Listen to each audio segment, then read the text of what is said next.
¿Qué pasa? Que es una visión de la fe, claro, la crisis existencial que se ve en todas sus obras es porque ha perdido la fe. Unamuno ha perdido la fe y en la obra que mejor se ve esto es San Manuel Bueno Mártir.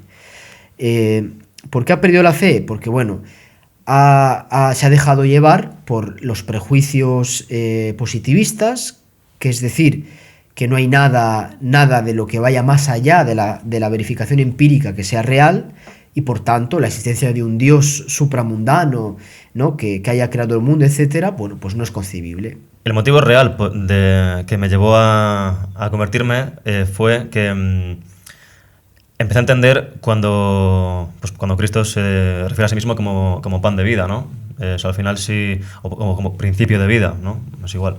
Si estar vivo consiste en un proceso metabólico que requiere de la alimentación, yo estoy pensándolo, claro, me di cuenta y digo, claro, por eso esta gente, estos cristianos, su ritual más emblemático es aquel en el que se comen el pan.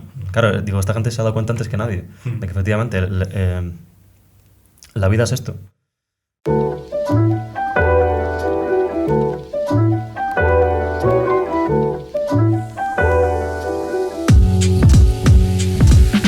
Saludos, estás escuchando La Encrucijada. Yo soy Ulises Rodríguez, soy estudiante de doctorado en Filosofía y Ciencias Cognitivas. Y hoy tengo el placer de darle la bienvenida a dos amigos al podcast, a Ruiz Párvole y a Fray Tomaso González, que son además dos filósofos. Hoy vamos a tener una conversación bastante densa, bastante compleja sobre las relaciones que ha habido históricamente entre la filosofía en España y la influencia del catolicismo, la Iglesia Católica, en esa filosofía. Encuentros, desencuentros, muchas cuestiones que viven hoy en día todavía y que tienen un impacto sobre nuestra sociedad y sobre nuestra política, además. Tengo que decir primero de todo que ya no será sorpresa para los oyentes de este podcast, es el tercer dominico que pasa por aquí. Hemos tenido un dominico inglés, a un dominico francés, y aunque parezca un chiste, pues había que tener un dominico español. Habría estado bien tener a los tres en una misma conversación y entonces poder hacer el chiste propiamente dicho, ¿no? Pero bueno, es un honor dar la bienvenida, ¿no?, a Fray Tomás y a Ruiz Párvole. Vosotros dos os conocisteis estudiando la carrera de filosofía, ¿verdad? Si queréis contarnos un poco sobre cómo empezó vuestra amistad, el contexto de dónde estudiáis filosofía y vuestros intereses o por qué estudiasteis filosofía, y luego entramos un poco más en detalle cómo lo vamos a llevar hacia la filosofía española concretamente en este podcast. Muy bien, pues nada, si quieres empiezo yo a introducir un poco el tema. Voy a decir, si no te importa, la localización del lugar donde estudiamos, porque hay antes, alto secreto aquí en esta conversación. Bueno. Hace unos años era una cosa temeraria decirlo, por varios motivos que no contaremos ahora, pero bueno, ahora se puede decir. Estudiamos en Valladolid, la Facultad de Filosofía y Letras de allí, y bueno, nos conocimos en el segundo año y simplemente nada, por afinidad un poco filosófica y más que nada por actitud filosófica como tal, más que por afinidad de pensamiento, sino por una misma inquietud, ¿no?, a la hora de abordar autores y textos, de cierta avidez un poco filosófica, y bueno, así empezó un poco nuestra amistad, ¿no? Sí, yo estudié en Valladolid 4 años la carrera de filosofía, ¿no?, que son 4 años, aquí en España son 4 años. Y bueno, empecé a estudiar filosofía porque tenía la inquietud un poco de conocer la verdad, ¿no?, de cómo habían en la historia los autores enfrentado, digamos, el problema de conocer la verdad y el sentido también, ¿no?, el sentido del mundo, el sentido de la realidad. Y esas diferentes respuestas que se daban a este interrogante, pues me interesaban, ¿no? Me interesaban sobre todo, digamos, como yo entré en la carrera ya convertido al catolicismo, me interesaban sobre todo pues como servicio, ¿no? O sea, todas estas respuestas eran servicio a manifestar la luz de la fe, ¿no? Para que la fe brille más todavía, la filosofía puede hacer un gran labor. Entonces, lo que me inspiró fue eso, ¿no? Y luego la carrera, he encontrado gente maravillosa con la cual he podido discutir, he aprendido también a valorar, en fin, las posturas diferentes, ¿no? Porque al fin y al cabo, yo soy dominico, como bien has dicho, y nuestro modelo fundamental es Santo Tomás de Aquino, y yo me quedaba gratamente sorprendido cómo en la misma Suma Teológica, que es la obra cumbre, ¿no?, de madurez y la más completa de Santo Tomás de Aquino, pues había un movimiento dialéctico incluyendo y englobando todas las posturas en relación a un tema, ¿no? Entonces, si por ejemplo Santo Tomás se pregunta en las primeras cuestiones de la Suma Teológica si Dios existe, él empieza diciendo parece ser que Dios no existe, ¿no? Y elabora toda la argumentación que elaborarían sus opositores dialécticos y académicos, ¿no? Pero lo hace con gran respeto, sin caer en las caricaturas, etc.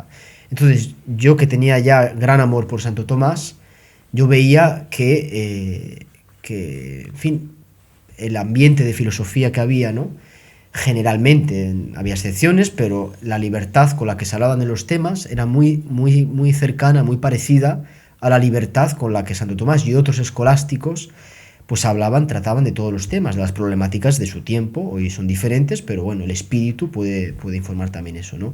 Y en segundo año de carrera, como conocía a Ruiz, que se pasó a la UBA, ¿no?, a estudiar, pues coincidimos en ese espíritu, ¿no?, de inconformismo, ¿no?, hacia posiciones tal vez dogmáticas que se dan ya por sentadas, ¿no?, y con ese hambre de querer entender el porqué de las cosas, ¿no?, y en no quedarnos simplemente, ¿no?, esto es así porque lo dice fulano, porque la mayoría lo piensa. Bueno, pues eso nos hizo que creciese con nosotros una gran amistad, ¿no?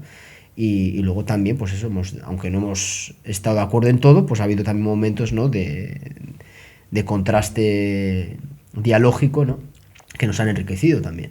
Tiene que haberlos, ¿no? Sí. Efectivamente, es enriquecedor. O sea, me refería a que no había afinidad, en tanto que yo no era atomista, además tampoco lo soy ahora, pero bueno. Ya empieza la lucha aquí. Pero pero de todos modos sí que quiero decir a todo el mundo que vaya a estudiar filosofía, que tener a un dominico, a un tomista en la carrera es garantía de diversión, sin ninguna duda. Así que solo por eso vale la pena tener una amistad así.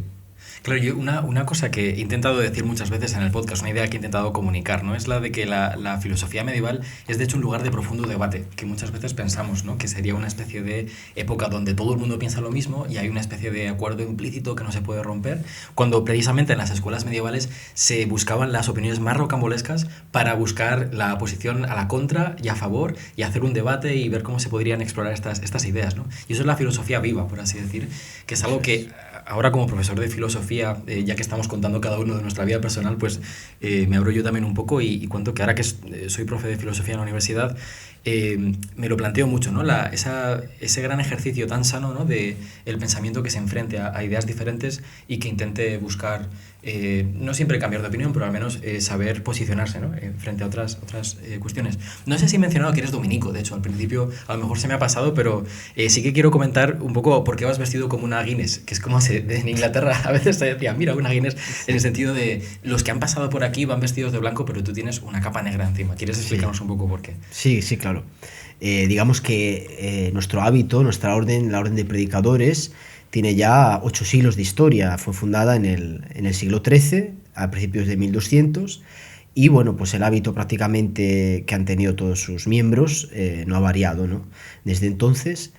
Y lo que pasa que, claro, hay dos modalidades, ¿no?, la parte solo blanca y luego la parte blanca y negra, ¿no? La modalidad completa, digamos, del hábito oficial, ¿no?, como puede ser la divisa de un general del ejército o de un soldado, es el blanco y el negro, ¿no? Y tiene mayor sentido la divisa entera, pues en momentos de predicación o de salir fuera, ¿no?, a hacer conferencias o hacer todo tipo de diálogos, ¿no?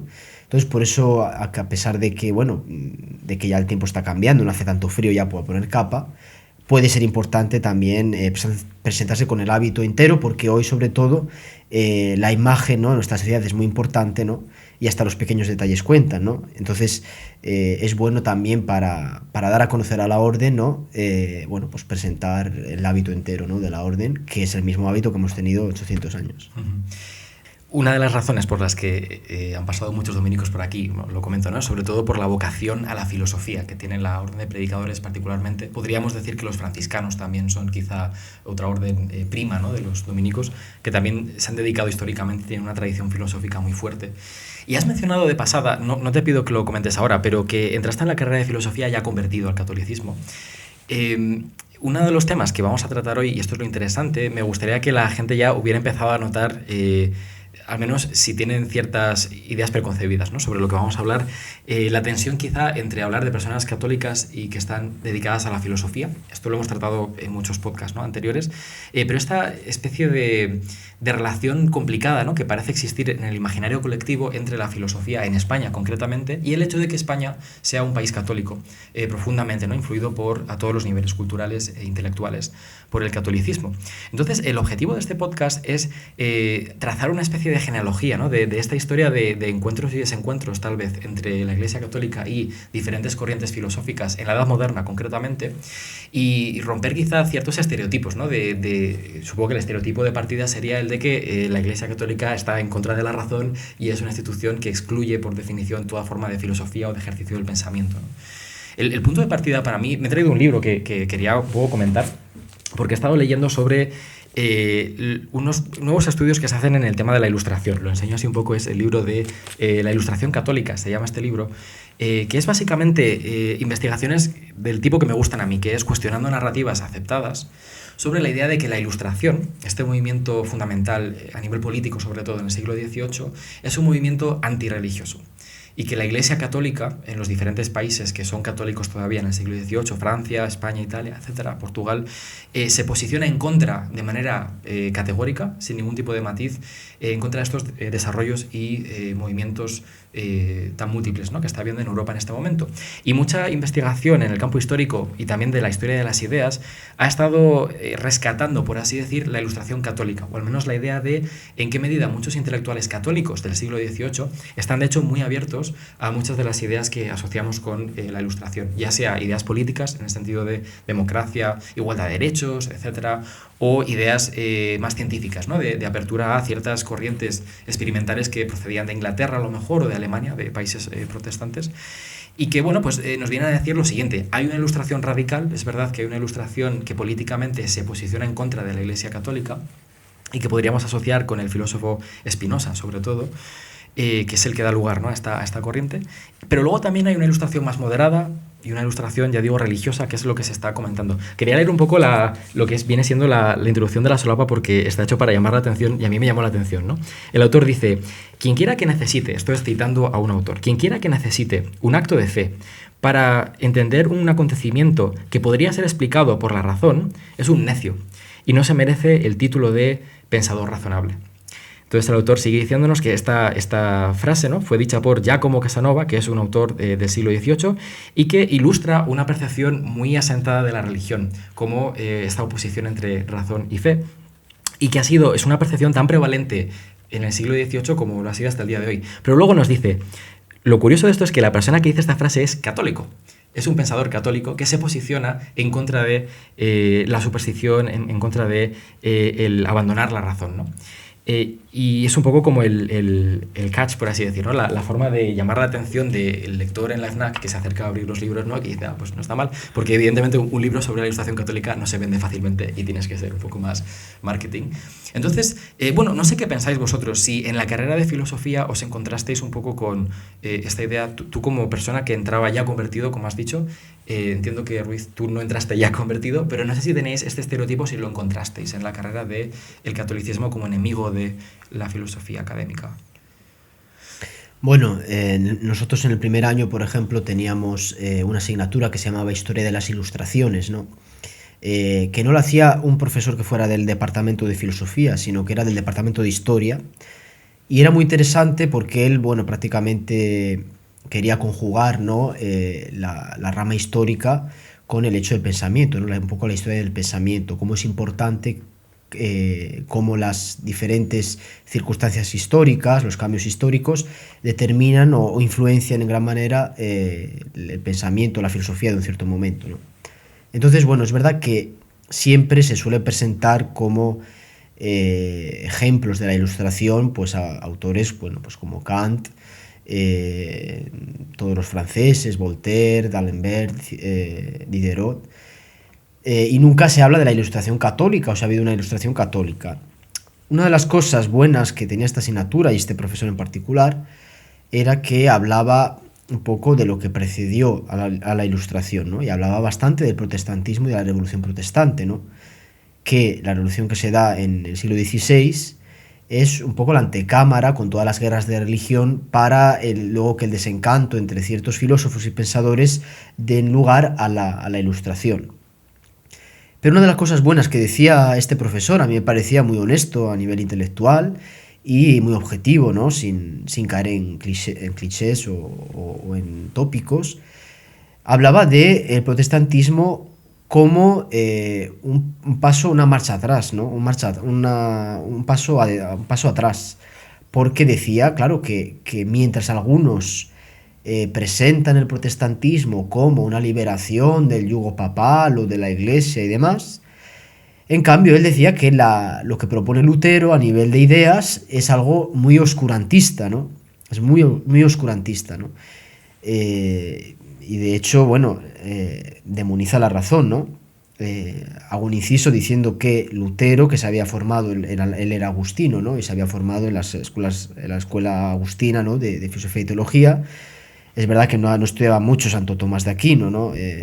También el tomismo ha tenido un desarrollo, ¿no? Que no ha sido de la misma manera en todos los siglos de historia. Y bueno, pues la filosofía que estudia Lutero es una filosofía, bueno, de corte ya nominalista y con un rechazo fuerte hacia la corriente aristotélica, ¿no? Hacia la corriente aristotélica en particular y generalmente escolástica. Entonces demoniza la razón, de hecho dice que la razón es la gran prostituta, ¿no? Con Lutero se rompe el equilibrio razón y fe.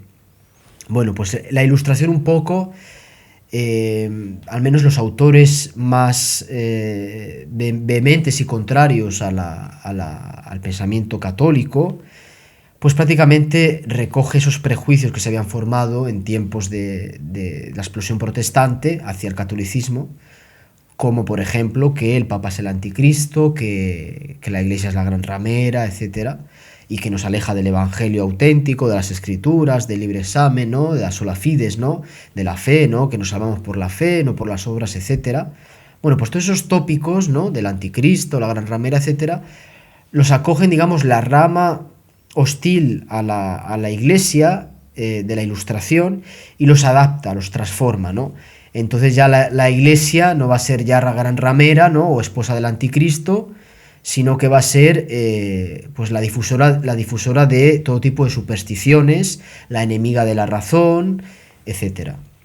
Entonces, claro, es difícil, a veces están estos tópicos, efectivamente, ¿no? Y es difícil ver si hay alguna luz, ¿no? En ámbito genuinamente católico que haya contribuido al estado del pensamiento en esa época.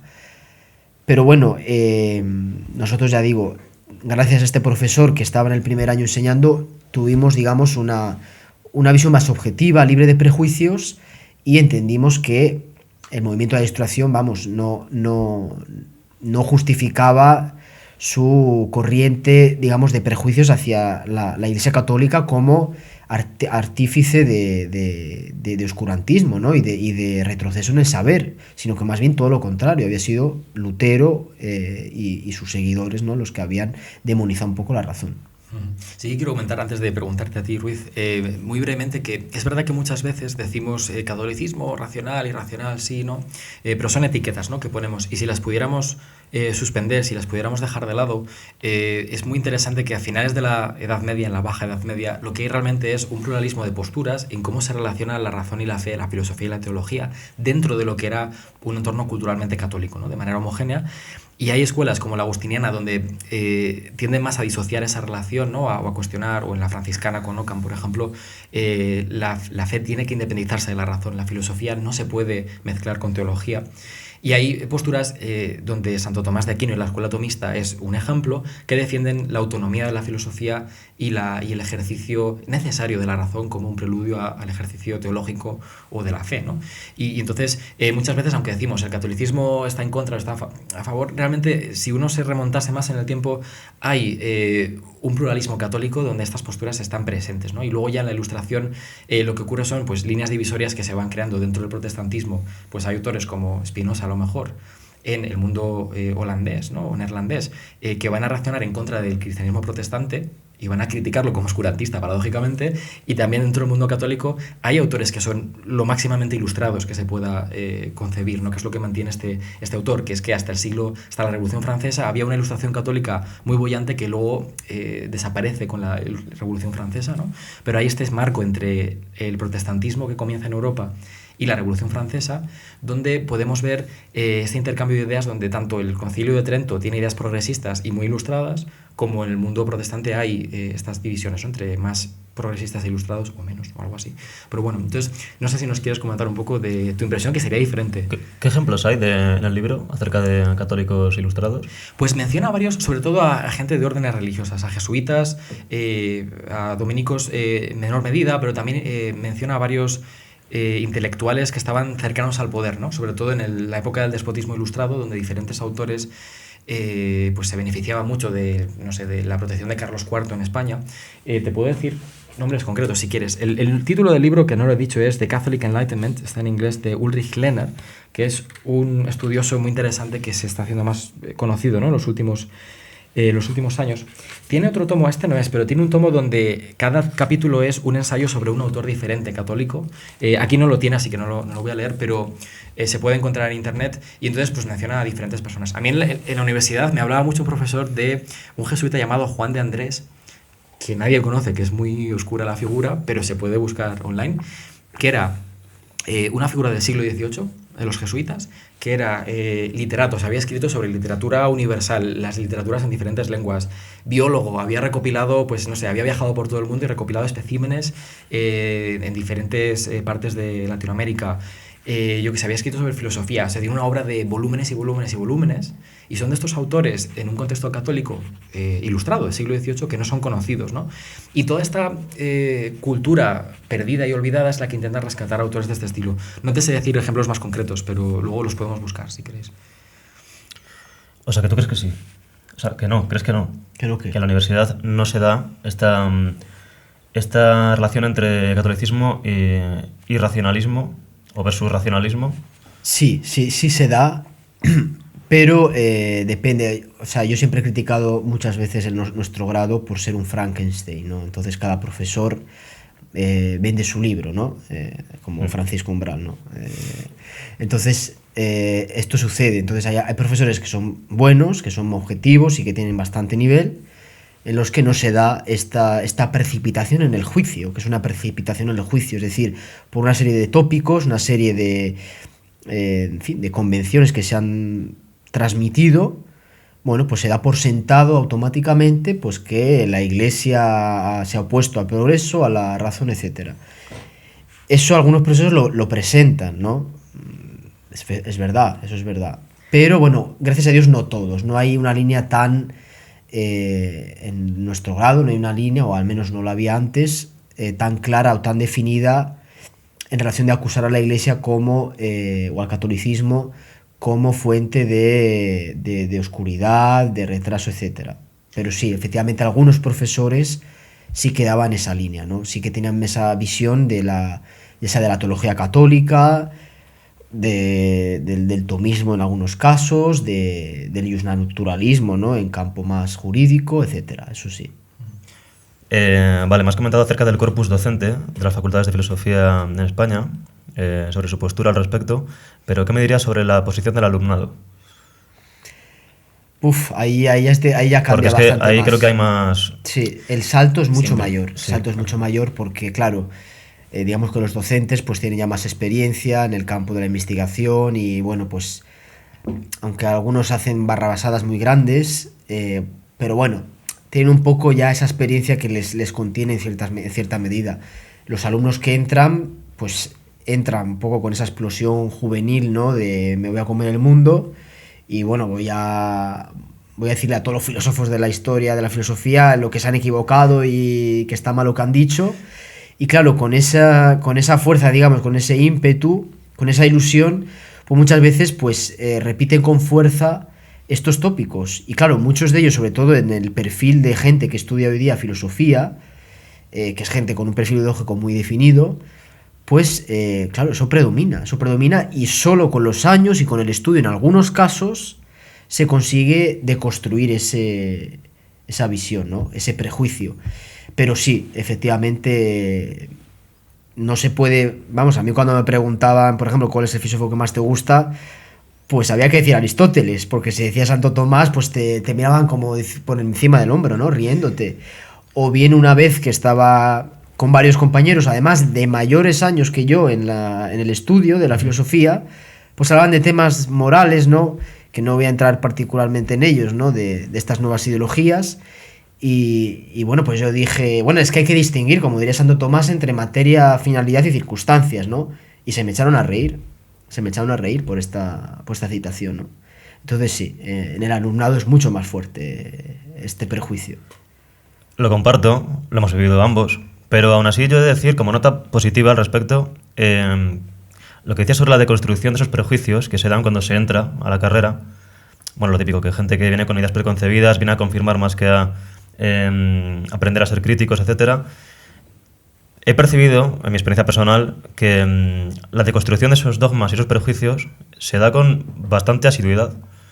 Porque me he encontrado... Bueno, a ver, es que yo pienso que en España, pase lo que pase, va a ser siempre una cantera de filósofos que, de algún modo, se dejen querer por visiones realistas, visiones... A lo mejor no tanto como decir cristianas como tal, pero sí que dan un paso al realismo, no lo rechazan del todo. Les seduce la metafísica, dejan atrás ciertos paradigmas con los que venían anteriormente. Esto nada. Me he liado mucho. No, lo que estás diciendo estaba muy bien. O sea, eso que dices a mí siempre me ha llamado la atención, porque es precisamente el hecho de que cuando hablamos de ateísmo se tiene que distinguir un ateísmo católico de un ateísmo protestante, donde a mí personalmente me ha llamado la atención que grandes ateos del mundo católico, ¿no? Como Gustavo Bueno, que ya saldrá tarde o temprano, pero Mario Bunge también, en el contexto argentino, son gente que se vuelve materialista, realista, que cree que existe la verdad y la afirma, mientras que el ateísmo protestante, o culturalmente protestante, ¿no? Del mundo protestante, es donde ha surgido la posverdad, por ejemplo, y donde surge el escepticismo radical y donde surgen cuestionamientos antirrealistas o que ponen más en cuestión, ¿no? Pues que haya un orden natural o cosas de este estilo, ¿no? Sin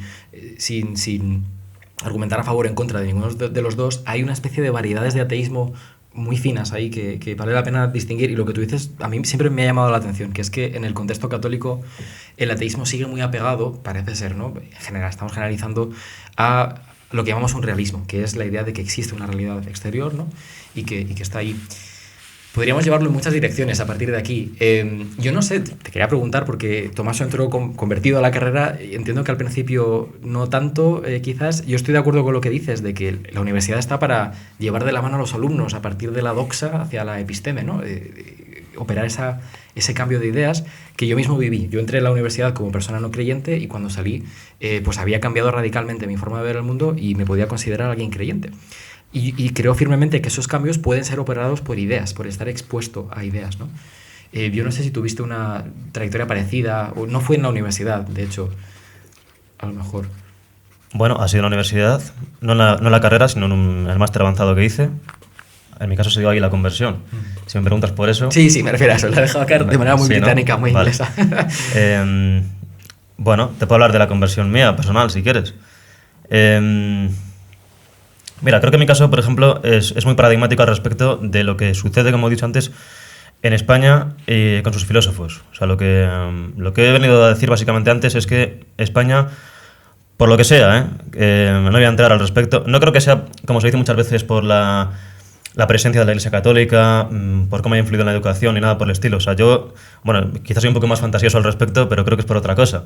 O sea, creo que es porque, como dijo Gustavo Bueno en una mítica conferencia, ser español es un modo de estar en el mundo muy concreto, que consiste en estar abierto, en estar agazapado, esperando el momento menos esperado para llevar a cabo una acción universal que deje un legado. Yo creo que los españoles nos dejamos llevar mucho por esta actitud y por eso acabamos cayendo en una actitud amistosa, con una postura realista, materialista, a lo mejor cristiana, etc. En mi caso particular creo que cumple con esto que estoy diciendo. ¿Por qué? Porque, bueno, yo por ejemplo, yo nunca he sido ateo como tal, eso tengo que decirlo, pero por ejemplo sí que me veía seducido por una visión panteísta, una cosa muy habitual cuando se entra a la carrera, porque Spinoza satisface muy bien ciertas cosas. ¿Puedes decir un poco más sobre Spinoza? ¿Por qué es panteísta? Pues para porque, quien no lo conozca más básicamente, le hemos mencionado ya. Sí, bueno, Spinoza es este filósofo que básicamente sostiene una visión monista de la realidad. La sustancia es única, y creo que eso da lugar a que seduce bastante la idea de ser uno con el todo y pertenecer todos a una misma identidad. Somos todos un mismo cuerpo, ¿no? Esta idea, por el motivo que sea, seduce mucho, y en mi caso fue así, pero luego sí que encontré problemas.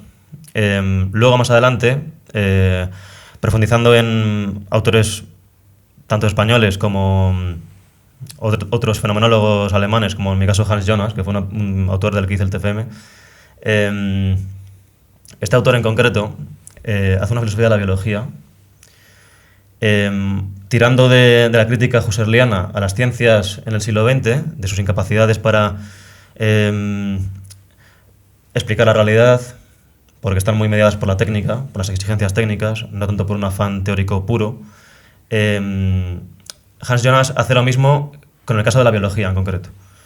Él cree que la biología no está capacitada, no está dando buenos resultados a la hora de explicar el concepto de vida.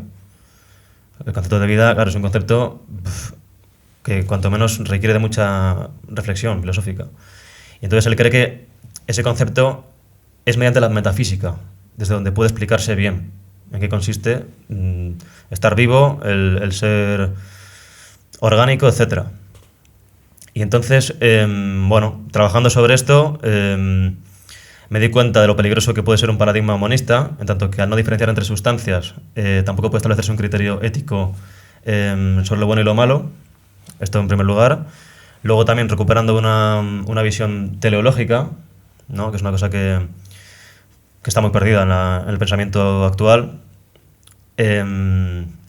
Recuperando unas esencias también, el dominio de lo esencial que acompaña a la sustancia, ¿no? Esto es muy importante. Si se quiere tener una ética seria. Y bueno, en definitiva, lo que pasó fue que él expone en qué consiste el ser vivo, el ser orgánico, y para ello lo fundamenta en el metabolismo. El metabolismo como proceso que ilustra, más que ilustra, no, ejemplifica por qué un ser está vivo y no muerto, vamos. Entonces, en esta explicación, también el trabajo no fue un resumen de sus ideas, sino que también aporté yo mis pensamientos, ¿no? Entonces, encontré tres momentos del ser vivo, que dos son suyos, el tercero es aportación mía. Primero, el momento energético, según el cual el ser vivo hace una sustracción energética del entorno, asimila el alimento, ¿no? Por ejemplo. Luego el momento enérgico, que es cuando ya ha habido la asimilación y entonces recargado, enriquecido por la otra sustancia, la alteridad sustancial que se ha consumido. De la consumición se pasa a la consumación y entonces actúa sobre su realidad cambiado, reforzado. Y luego el tercer momento, que es el momento energúmeno. O sea, siguiendo con la raíz etimológica de energeia, ¿no? Este momento lo identifico como el momento en el cual se da un éxtasis, donde se da lo que Zubiri llamaría la religación, por ejemplo, sentir la presión de lo real ejercida sobre el individuo. Es el momento en el cual se entra en éxtasis y se encuentra a Dios. Este momento es exclusivo de los seres humanos. Ok, bueno, has dicho muchísimas cosas. Me encanta que menciones a Hans Jonas, porque esto la audiencia no lo sabe, pero es un autor que está muy cercano a la investigación que hago yo. Mi grupo de investigación al menos se dedica a eso en términos de biología, que es algo que ha salido muchas veces en este podcast. Y la razón por la que la biología creo que es muy importante es por lo que dices tú, ¿no? Que en un paradigma materialista, o más monista que materialista, monista en el sentido de toda la realidad es una, ¿no? Una cosa que se pierde siempre, y esto es debate constante en el siglo XX, es la realidad de lo biológico. Es decir, si todo se puede reducir a lo material, a lo atómico, si se quiere, o al nivel físico de lo que describe la física, ¿qué entidad tiene la biología o qué autonomía tiene la biología con respecto de la física, ¿no? No se puede reducir solamente a nivel molecular, etc. Y muchos biólogos del siglo XX se han hecho esta pregunta, ¿no? De ¿qué es la vida? ¿Qué es un organismo vivo? Y cómo se puede explicar de defendiendo cierta autonomía, ¿no?, con respecto de estas tendencias reduccionistas. Y Hans Jonas es fascinante en ese sentido. Evitaremos un poco la tentación de irnos en esa dirección, pero sí que te quiero preguntar cómo esta última idea concretamente de lo energúmeno, ¿no?, cómo te llevó un poco hacia Dios. No sé si tiene una conexión más profunda o simplemente es una idea que te diste cuenta que era una forma de pensar acerca de Dios posible. Es una idea que me vino. El motivo real que me llevó a convertirme fue que empecé a entender cuando Cristo se refiere a sí mismo como pan de vida, ¿no? O sea, al final sí, o como principio de vida, ¿no? Es igual. Si estar vivo consiste en un proceso metabólico que requiere de la alimentación, yo estoy pensándolo, claro, me di cuenta y digo, claro, por eso esta gente, estos cristianos, su ritual más emblemático es aquel en el que se comen el pan. Claro, digo, esta gente se ha dado cuenta antes que nadie de que efectivamente la vida es esto. Nunca había escuchado a alguien que se hubiera convertido a través de la filosofía de la biología de Hans Jonas y una reflexión sobre la Eucaristía como metabolismo que me parece espectacular. La verdad es que es muy interesante. Y luego has mencionado a Zubiri. Sí que quiero tocar, gracias por compartir tu historia, de verdad que me parece muy interesante y luego te preguntaré alguna cosa más, pero quiero que vayamos metiendo diferentes autores, que es un poco el contexto que queríamos ir tocando, ¿no?, hoy en día. Para este podcast de momentos clave quizá de relación entre la filosofía española y el catolicismo. Una tesis que se sostiene en el libro que he mencionado al principio es la idea de que la Revolución Francesa pone fin a esta época de mucho pensamiento más ilustrado dentro del catolicismo y hay una reacción muy fuerte en contra de la Revolución Francesa. No somos conscientes hoy en día porque quizá la tenemos muy domesticada por ser tema de bachillerato o lo que sea, pero no somos conscientes de la conmoción en la conciencia europea que supuso esta revolución en uno de los corazones, ¿no?, del catolicismo europeo del momento, y cómo da lugar a muchas reacciones en sentido contrario, a polarizaciones, podríamos decir, ¿no?, entre católicos que de ninguna manera van a aceptar ya la modernidad, que quiere inaugurar esta ilustración jacobina o revolucionaria, y católicos que van a estar en una posición muy delicada de decir, no, es que había ideas buenas en la ilustración que había que haber asimilado, haberse apropiado, pero ahora, claro, ya la ilustración tiene esta marca, ¿no?, de dar lugar a violencia política, etc. Y entonces hay relaciones muy complejas, ¿no?, en el catolicismo con la modernidad a partir del siglo XIX. No sé si queréis comentar algo, pero estoy evidentemente llevando la conversación hacia Unamuno, que es una de las figuras clave, ¿no?, de este momento. Bueno, en relación a esto, me parece muy oportuno citar uno de los axiomas de Santo Tomás, ¿no?, cuando precisamente habla de lo que, puede ser llamado doctrinas falsas, ¿no? Dice, no existe una doctrina que sea talmente falsa como para no estar mezclada con algo de verdad, ¿no? O sea, esto es un axioma, es decir, que parte también de su metafísica, ¿no?, de su ontología, de tener en cuenta que la negación y el mal, por ejemplo, ¿no?, no pueden ser vistos con una subsistencia propia, ¿no?, sino que el mal es falta de bien. Por eso luego se conjuga muy bien con el hecho de que Dios es todopoderoso y permite el mal, ¿no? Porque el mal ontológicamente no existe, ¿no? Llamamos mal a lo que es falta de bien, lo que es privación, etc.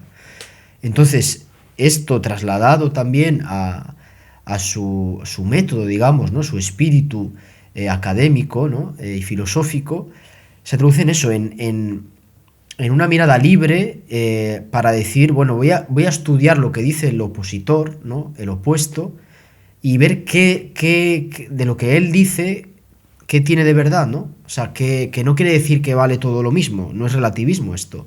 Quiere decir que yo me preocupo por hacer un esfuerzo, primero, para entender lo que quiere decir el otro, ¿no? Y segundo, para ver, una vez que he entendido lo que ha dicho ya el otro, a ver qué tiene de verdad lo que él dice, aunque sea erróneo, por ejemplo, ¿no? Porque no hay, como bien dice, no hay doctrina talmente falsa como para no tener algo de verdad encerrada, ¿no? Entonces, esto se puede aplicar para lo que decíais de la ilustración, que efectivamente, claro, había aspiraciones legítimas, ¿no?, que mueven ese contexto, ¿no?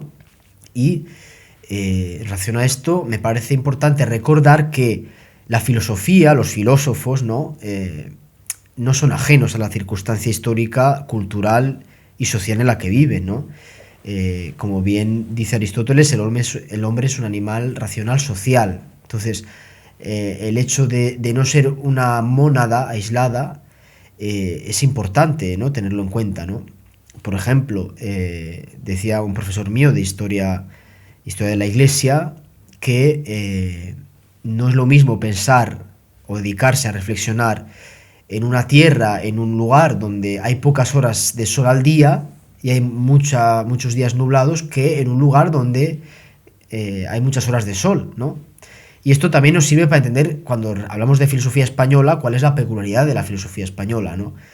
Es verdad que hay que distinguir entre filosofía, ¿no?, o la búsqueda de la verdad, y el filósofo, ¿no?, la persona que ejercita la filosofía. Y claro, en ese sentido no hay una filosofía, mejor dicho, los filósofos no son libres en absolutos, ¿no? En este sentido, la autonomía de la razón, bueno, pues es criticable. Y por otro lado, los filósofos que, por ejemplo, encabezaron la Revolución Francesa o la precedieron, mejor dicho, bueno, pues también eran hijos de su tiempo, ¿no? Y entonces todo el tema de las guerras de religión entre protestantes y católicos pues generó una cierta reacción que en muchos casos se puede entender, ¿no?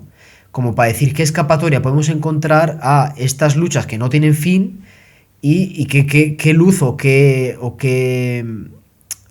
ancla de salvación podemos encontrar para salir de este dilema. En la Ilustración se encontró la razón, ¿no? Claro, esto puede ser, la verdad que yo veo en esa aspiración es, pues eso, que se había desequilibrado la relación fe y razón, ¿no? Entonces, pues muchas veces era todo criterio de autoridad, ¿no? Nosotros somos católicos y lo que diga el Papa y arrasamos con todo. Nosotros somos protestantes, libre examen, y el Papa es anticristo y arrasamos con todo, ¿no? Y claro, así no se puede salir nunca. Entonces, la relación ilustrada es, bueno, la autonomía de la razón. Por eso la autonomía de la razón es central en Kant, ¿no? Kant, el texto que tiene, ¿no?, que es la Ilustración, es muy revelador, ¿no? La mayoría de edad, ¿no?, de la razón, ¿no? Entonces, hay que distinguir eso, la legitimación, digamos, la búsqueda legítima que hay, ¿no?, de una solución es algo bueno, ¿no? Y es algo que nos tiene que interpelar a decir, bueno, hay que resanar esa fractura entre fe y razón, esa separación, ¿no?, que se había producido en la modernidad, ¿no?, postprotestante, entre fe, razón, filosofía y teología, también se ha dado esto, etcétera. Entonces, bueno, yo creo que es importante, ¿no?, cuando hablamos de Ilustración, tener en cuenta, bueno, el contexto histórico sobre todo. A ver, yo creo también, o sea, el impacto político y social que tiene la Ilustración radical, esta rama radical de la Ilustración, es tremendo en el sentido en que no se suele tener en cuenta, pero en la primera mitad del 19, casi todas las órdenes religiosas españolas se desvanecen en el aire, porque a partir de los primeros gobiernos liberales de inspiración napoleónica, las órdenes religiosas son exclaustradas, los dominicos, por ejemplo, no existen. En 1850 no había, la orden estaba casi al borde de la extinción, ¿no? Y así tantas otras órdenes. Napoleón, donde llegaba, cerraba las órdenes religiosas, y luego en España gobiernos liberales, ¿no?, de inspiración napoleónica también expulsan a las órdenes. Entonces, toda esta, por así decir, esta efervescencia cultural que había en el siglo XVIII, ¿no?, de ideas que tenían su sede sobre todo en órdenes religiosas en el contexto católico, desaparece de un plumazo. Y yo creo que gran parte de lo que no se suele tener en cuenta en la relación complicada entre la filosofía española y el catolicismo y viceversa, ¿no?, tiene mucho que ver con que es que no hay nadie pensando en España al mismo nivel que lo había 50 años antes, si hablamos de la primera mitad del siglo XIX, por este cambio tan radical. Entonces, esas verdades que quizás estaban contenidas y reconocidas a finales del XVIII, ya no hay las instituciones ni el contexto social para que haya esa discusión. Y entonces, cuando llegamos a finales del siglo XIX, ¿quién queda? Pues los alemanes, o sea, el mundo protestante, realmente. Quedan los alemanes. En Italia se está unificando, etcétera, pero no es que las órdenes religiosas estén muy bien por ahí. En España se han independizado las diferentes se han hecho repúblicas, ¿no?, ya no hay la unidad que había anterior de viajes de diferentes religiosos porque se empieza a fragmentar el panorama, guerras en Latinoamérica, etc. Entonces queda Inglaterra, el segundo imperio británico, y queda pues Alemania, que sigue siendo una fábrica de ideas que van a influir a toda Europa, y Francia en el caos en el que estaba sumergida, ¿no? En el siglo XIX. Y entonces Alemania es la gran potencia intelectual en esa época, y el impacto que tiene sobre, pienso yo, la filosofía española es sobre todo de cuño alemán, me parece a mí. En Unamuno, por ejemplo, es leer a Kierkegaard, a Kant sobre todo, y leer a los protestantes liberales alemanes, ¿no? Que ponen en duda la historicidad de los evangelios y que le llevan a esa especie de crisis tan profunda que él tiene, ¿no? Es sobre todo un paradigma que ha cambiado radicalmente, pienso yo. No sé si lo veis así, o si queréis comentar un poco al respecto de Unamuno, por ejemplo, si nos metemos en ese tema más concretamente. Pues yo de Unamuno noto que cuando él se pone tan agresivo con el racionalismo, por ejemplo, él hace una crítica devastadora, por ejemplo, a Spinoza, que lo mencionábamos antes, porque él le ve como culmen de ese racionalismo, ¿no? Y lo hace porque él cree, como cree todo el vitalismo y toda la tradición moderna existencialista, ¿no? Cree que esa razón tan aséptica, tan neutralizada, etcétera, no interpela los problemas de los seres humanos. Entonces, por eso yo creo que Unamuno, en el fondo, es muy crítico con el racionalismo ilustrado. ¿Puedes explicar un poco del contexto de este antirracionalismo o irracionalismo que se pone tan en boga en el siglo XIX, que se asocia a veces, ¿no?, al existencialismo, a Kierkegaard, a Nietzsche, etcétera, y que Unamuno hace suyo, en cierto modo? ¿Cuál es esta idea, ¿no?, de la reacción contra la razón? Pues porque creo que Unamuno es el primero. Él, antes que nadie, se da cuenta, yo creo, de lo que es la esencia española. O sea, él hace, como me gusta decir a mí, una antropología de lo español. Y él se da cuenta de que el modus vivendi de un español está a otras cosas. Está a otra cosa de lo que están los alemanes, los protestantes y ese mundo de Europa del Norte, ¿no? Central. Y bueno, de ahí la frase esta mítica, ¿no?, la de que inventen ellos. Yo les dejo a ellos las invenciones, que inventan lo que quieran. O sea, si quieren tener todo el protagonismo, que lo tengan. Yo como español estoy a otra cosa. Estoy a sentir, estoy a preocuparme un poco por el sentido místico de la vida. Y bueno, yo creo que él cree que desde esa postura, la suya, más vitalista, más irracionalista también, si se quiere, se entienda mejor los problemas del ser humano.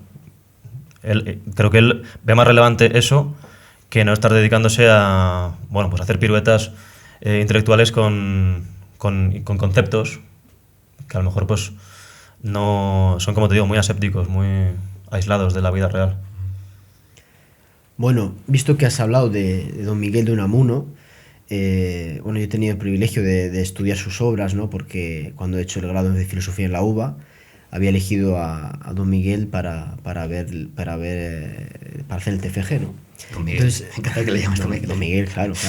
Como español de inicios del siglo XX, pues era conocido como Don Miguel. Y bueno, don Miguel de Unamuno nace en el 1864, o sea que justo cuando todo esta explosión, ¿no?, de factores de los que estamos hablando, ¿no?, digamos, se hace concreto, y muere en el 1966, ¿no?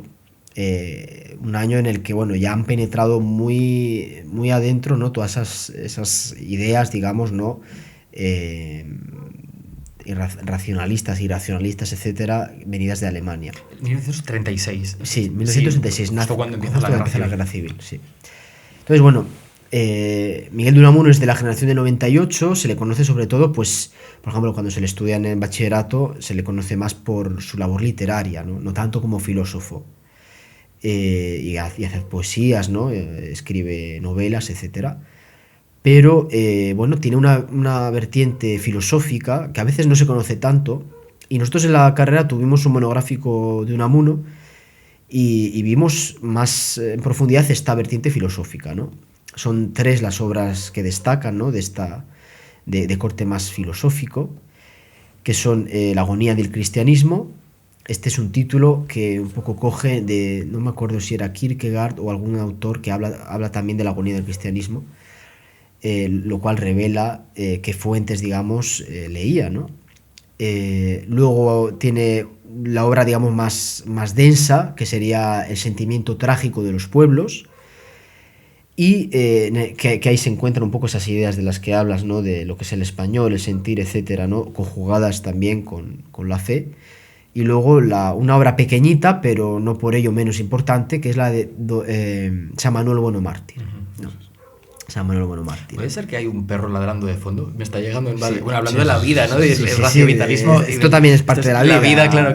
No, Totalmente. Vale, no, digo para que lo sepan los oyentes. Es que, digo, lo estaba escuchando y digo, ¿será lo que es? Sí, es lo que es. Hablando aquí de la vida en sentido puro. Eso es. Vale, perdona, es que te corto. Y Sí. nada. Y entonces, bueno, pues lo que hemos dicho del contexto histórico es fundamental.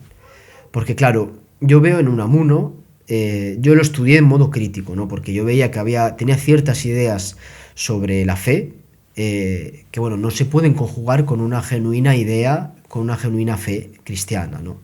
Porque hay presupuestos que él no acepta, pero que son esenciales, ¿no? Como por ejemplo el teísmo, ¿no? El considerar que Dios es algo dependiente de nosotros, ¿no?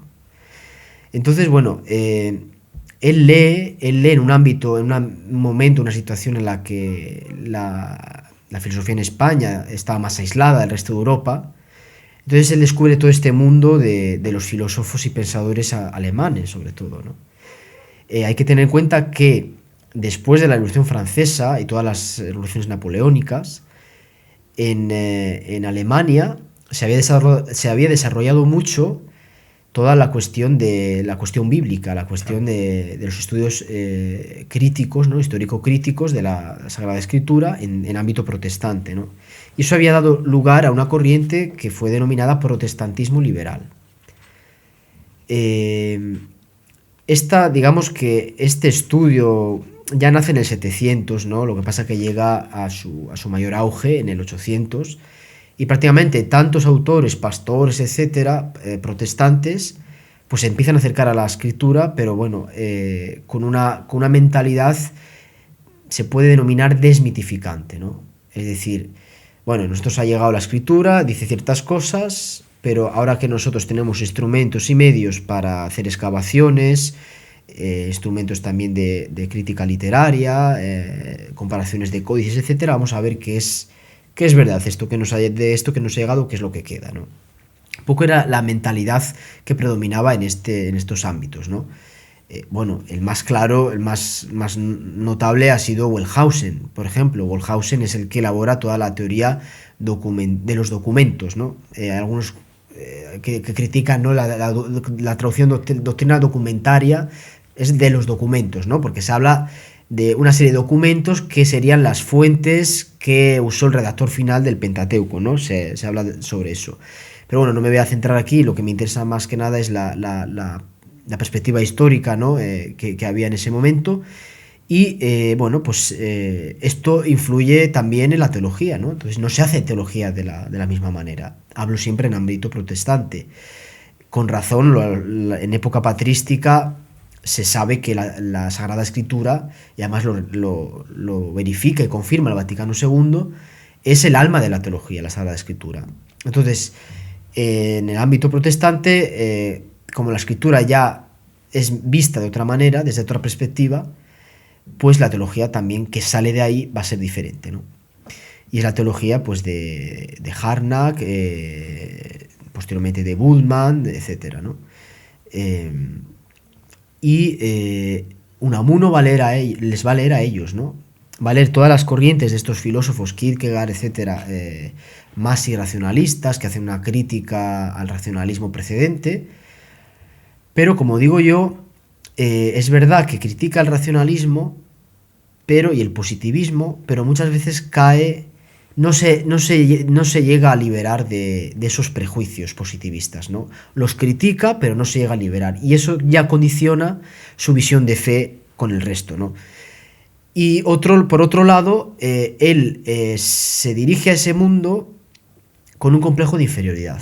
Yo veo mucho eso. Es decir, él descubre este mundo de teología y, claro, lo descubre como diciendo que atrasados estamos en España, que estamos cerrados a Europa, etcétera, y como que qué privilegiado soy yo que me pongo a estudiar estas obras, ¿no? casi como encumbrando a priori ya todos esos autores, ¿no?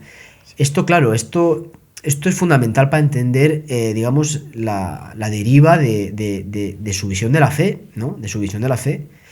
¿Qué pasa? Que es una visión de la fe, claro, la crisis existencial que se ve en todas sus obras es porque ha perdido la fe. Unamuno ha perdido la fe, y en la obra que mejor se ve esto es San Manuel Bueno Mártir. ¿Por qué ha perdido la fe? Porque, bueno, se ha dejado llevar por los prejuicios positivistas, que es decir, que no hay nada de lo que vaya más allá de la verificación empírica que sea real, y por tanto la existencia de un Dios supramundano, ¿no? que haya creado el mundo, etcétera, bueno, pues no es concebible. Entonces la visión que tiene de Dios de Unamuno es esa visión producida por la colectividad, ¿no? Entonces, creer es crear. Este es un eslogan que se ve mucho, sobre todo en el sentimiento trágico de los pueblos, ¿no? Creer es crear. Entonces, ¿qué es Dios para Unamuno? Dios es la conciencia que tienen de Dios los creyentes. Eso es Dios, claro. Aquí, como el cordón umbilical, cortas todo contacto, toda trascendentalidad en esto, ¿no?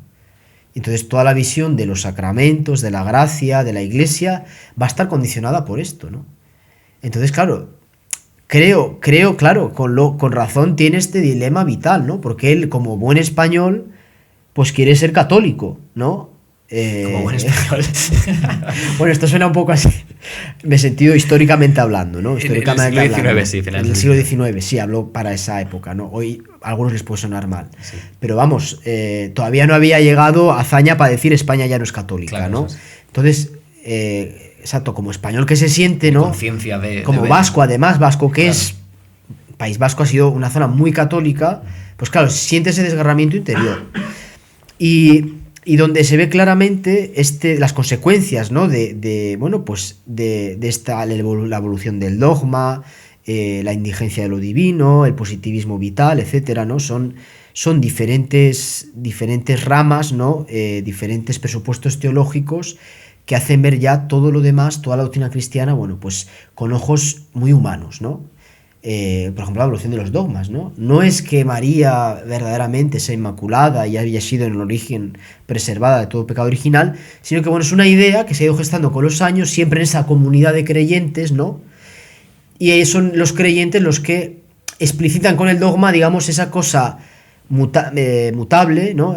Cambiante, ¿no? Que está en ellos, ¿no? Que son las verdades de fe. Entonces, claro, ¿qué queda de ahí sólido, de fe? No queda nada. Entonces... pero no se podría decir siquiera que es posmoderna esta filosofía, porque hay algo que queda sólido, y lo que queda sólido es el prejuicio, es el saber que en realidad no hay nada. Eso está sólido, y se ve muy bien en San Manuel Bueno Mártir. San Manuel Bueno Mártir, el título se da por este cura de pueblo que se llama Manuel, y don Manuel, y este don Manuel pues es un sacerdote que vive en un desgarro vital, porque él sabe que no hay nada, que no hay vida eterna, que no hay Dios trascendente, que no hay gracia efectiva que transforma la realidad y a los fieles, sino que sabe que no hay nada. Pero a la vez sabe que a la gente le ayuda. Eso de creer en Dios le ayuda a la gente, eso de ir a misa le ayuda. Entonces, ¿qué es lo que hace? Bueno, pues se sacrifica, sabiendo que no hay nada, él continúa en su puesto de sacerdote, continúa con sus predicaciones, continúa con sus catequesis, sus liturgias, para, pues eso, en los sufrimientos de la vida de la gente, pues que tengan al menos esta esperanza que ellos han creado, obviamente, ¿no? Que no es real, y él por eso se llama San Manuel Mártir. Bueno, porque es buena su intención, y mártir por el sufrimiento que provoca en él esta doble vertiente, ¿no? Entonces, claro, se ve que muere, el momento en el que muere... Spoiler alert. Es un spoiler, spoiler, atención. El momento en el que muere San Manuel Bueno Mártir, pues muere justo antes, muere en el momento de la misa, en el credo, antes de decir et vitam venturi seculi, ¿no? Y creo en la vida del mundo futuro, en la vida eterna. Muere justo antes. Claro, pero claro, es firme. Su convicción de que no hay nada es firme. No hay duda, no hay crítica de los positivistas, es decir, a lo mejor es que ellos parten con un prejuicio de que no hay mundo sobrenatural, no hay realidad sobrenatural, no hay un Dios externo al mundo que puede obrar en el mundo, ¿no? Pero eso no se cuestiona, por eso digo que Unamuno Es verdad que critica esa corriente, pero veo que cae en sus redes, ¿no? No llega a desligarse completamente, ¿no? Sí. Si puedo decir dos cosas, bueno, no sé si quieres comentar algo, yo siempre me enrollo, me pongo a hablar. Adelante. Sí, no, simplemente que sí que es verdad que Unamuno parece que se acoge un poco a un pragmatismo cristiano, en tanto que no doy por válido el fundamento de realidad que tiene esta religión, pero hago como que sí. Hago como que sí que lo tiene porque, bueno, como yo estoy muy asustado por la muerte, porque no me quiero morir, porque sufro mucho y tal, me viene bien a mí creer en esto. Y al resto de la gente también. Entonces es una visión muy utilitarista, ¿no? Totalmente, sí, muy pragmatista, sí, sí.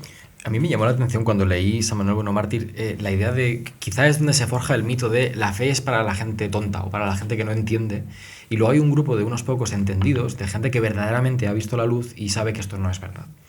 Y se lo tiene que callar porque vive en un contexto social católico, etcétera, y tiene que hacer que la maquinaria sociológica católica siga funcionando. Pero nosotros sabemos verdaderamente que esto no es verdad. Y esa disociación brutal, radical, con la gente que lo rodea, eso es lo que me llamó la atención, que en muchas ocasiones cuando se habla de la fe en San Manuel Bueno Mártir, se da por hecho que la fe es para el que no entiende, para la persona no inteligente, ¿no? Y que este sacerdote no es capaz de aprender, ya no puede aprender nada de la gente que le rodea porque ya sabe de manera definitiva, ¿no? Esto es una de las cosas que me llamó la atención. Luego, la otra cosa que quería preguntar, no sé si lo entiendo mal, pero mi impresión siempre fue que lo que a Unamuno le causó esa conmoción tan grande es la idea de que la base histórica del cristianismo ha sido cercenada, no sé si tanto o más que el positivismo que negaba la posibilidad de una realidad sobrenatural. Estoy distinguiendo aquí entre positivismo en el sentido de la corriente experimental que dice solo aquello que puedo verificar por los métodos experimentales existe, ergo Dios queda excluido, versus la investigación crítica bíblica, ¿no?, que tú comentas, que me encantaría dedicarle un episodio entero de podcast en algún momento, y que es la que parece cuestionar los fundamentos históricos del cristianismo. Pero me parecía que era esta segunda realidad la que le había hecho dudar del cristianismo, ¿no? La bíblica, dices. La base histórica, sí, la ausencia de base histórica. No sé si lo ves así. Sí, porque, como había dicho, Harnack es un autor muy importante en el cual se basa, y entonces Harnack sostiene esta idea histórica que es que el cristianismo ha sido una helenización del judaísmo, ¿no? Entonces, como que fuese a posteriori, ¿no? Todo eso de la filosofía, bueno, no hablemos ya de Nicea, ¿no?, donde se habla del homoousios, o sea, se usa por primera vez en la historia entonces naciente del cristianismo, un término para explicar un dogma de fe que no es bíblico, ¿no? Homoousios, ¿no? La segunda persona de la Trinidad es homoousios, de la misma sustancia del Padre. Entonces, claro, Harnack critica este proceso como una especie de devaluación del proyecto originario, ¿no? Es decir, el hecho de que se haya helenizado los primeros cristianos o las primeras comunidades es una especie de corrupción, ¿no? Es un poco también, hay que tener en cuenta que es parecido, pues, a las ideas que estaban pululando en el tiempo, ¿no? Veamos el contrato social, por ejemplo, ¿no?, el estado de naturaleza, ¿no? Cómo, bueno, el hombre nace bien en el estado de naturaleza ya con la sucesiva el sucesivo entorno, ¿no?, de la sociedad que lo corrompe, ¿no? Entonces hay una especie de devaluación progresiva, ¿no? Entonces la misma idea se usa para explicar los orígenes del cristianismo. Entonces Harnack, que es antihelénico, ¿no?, que dice que hay que deshelenizar el cristianismo, pues esa idea, claro, pasa a Unamuno, esa idea pasa a Unamuno.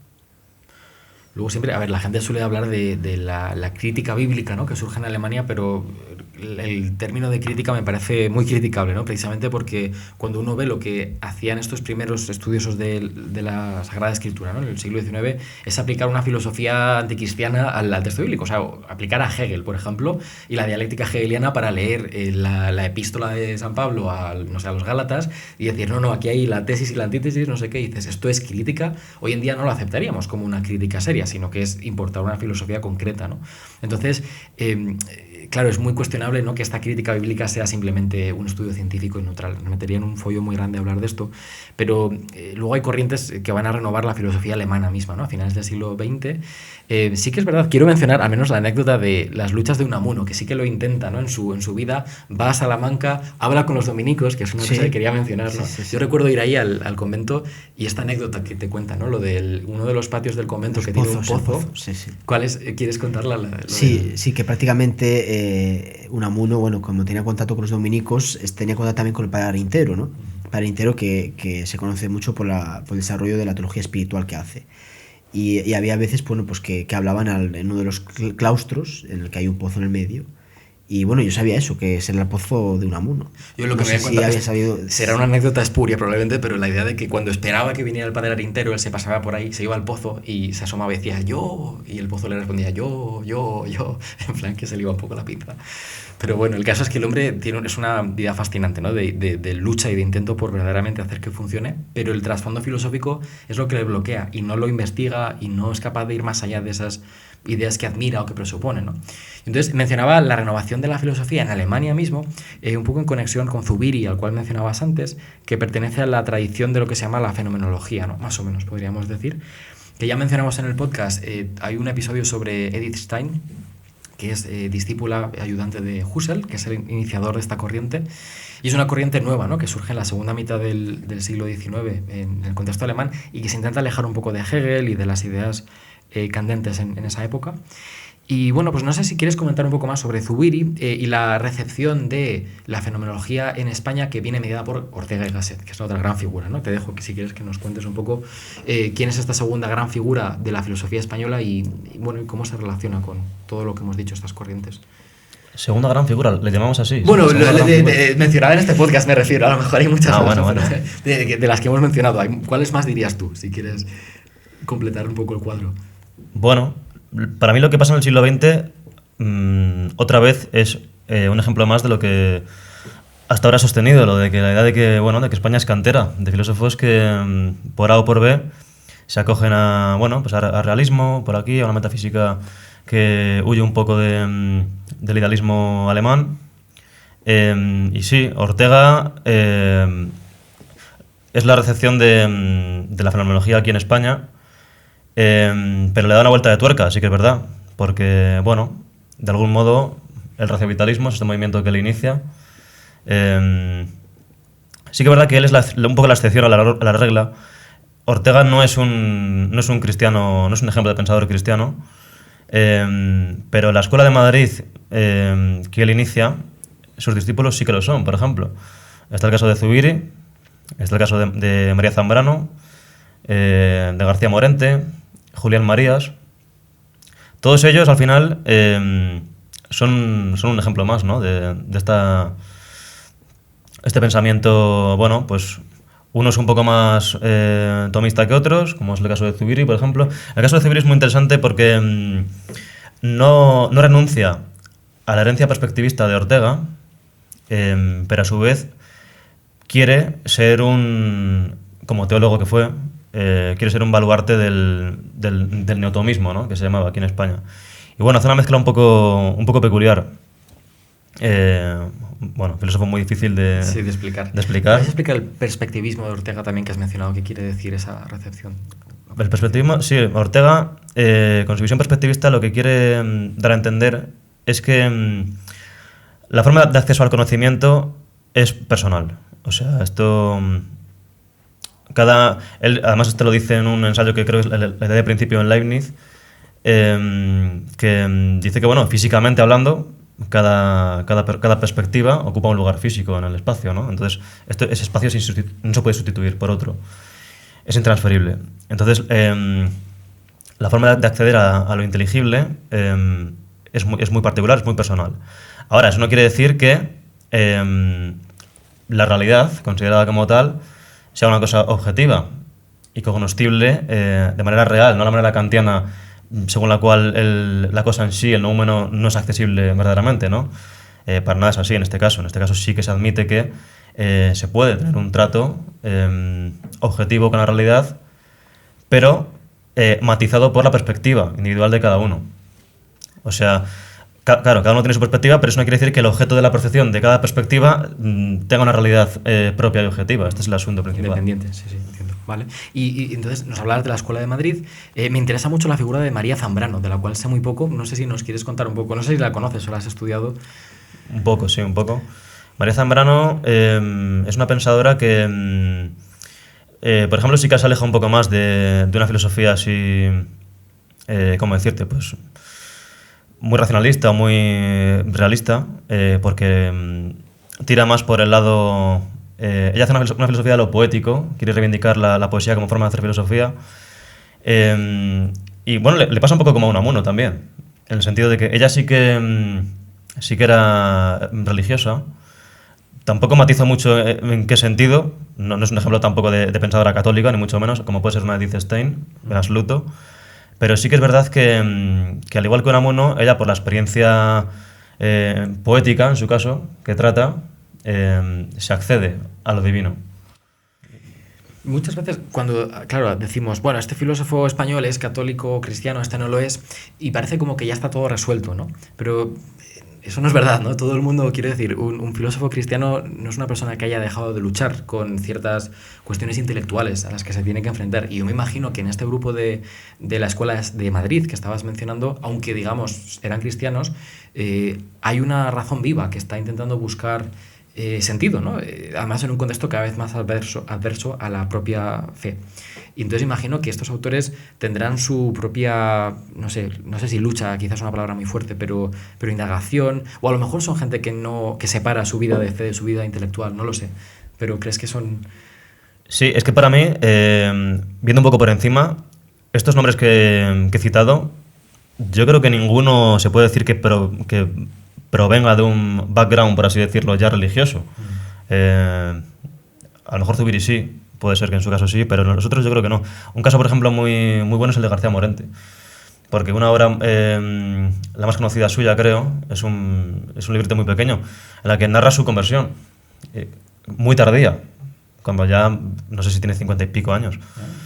Y bueno, y es porque lo que él llama el hecho extraordinario que le ocurre a él, que es que tiene un encuentro con Jesucristo, bueno, lo explica de forma un poco alegórica y tal, pero viene sí por vivencias, no tanto por una reflexión sesuda filosófica, sino porque tiene vivencias dramáticas concretas y desde su vida tiene ese encuentro con lo divino.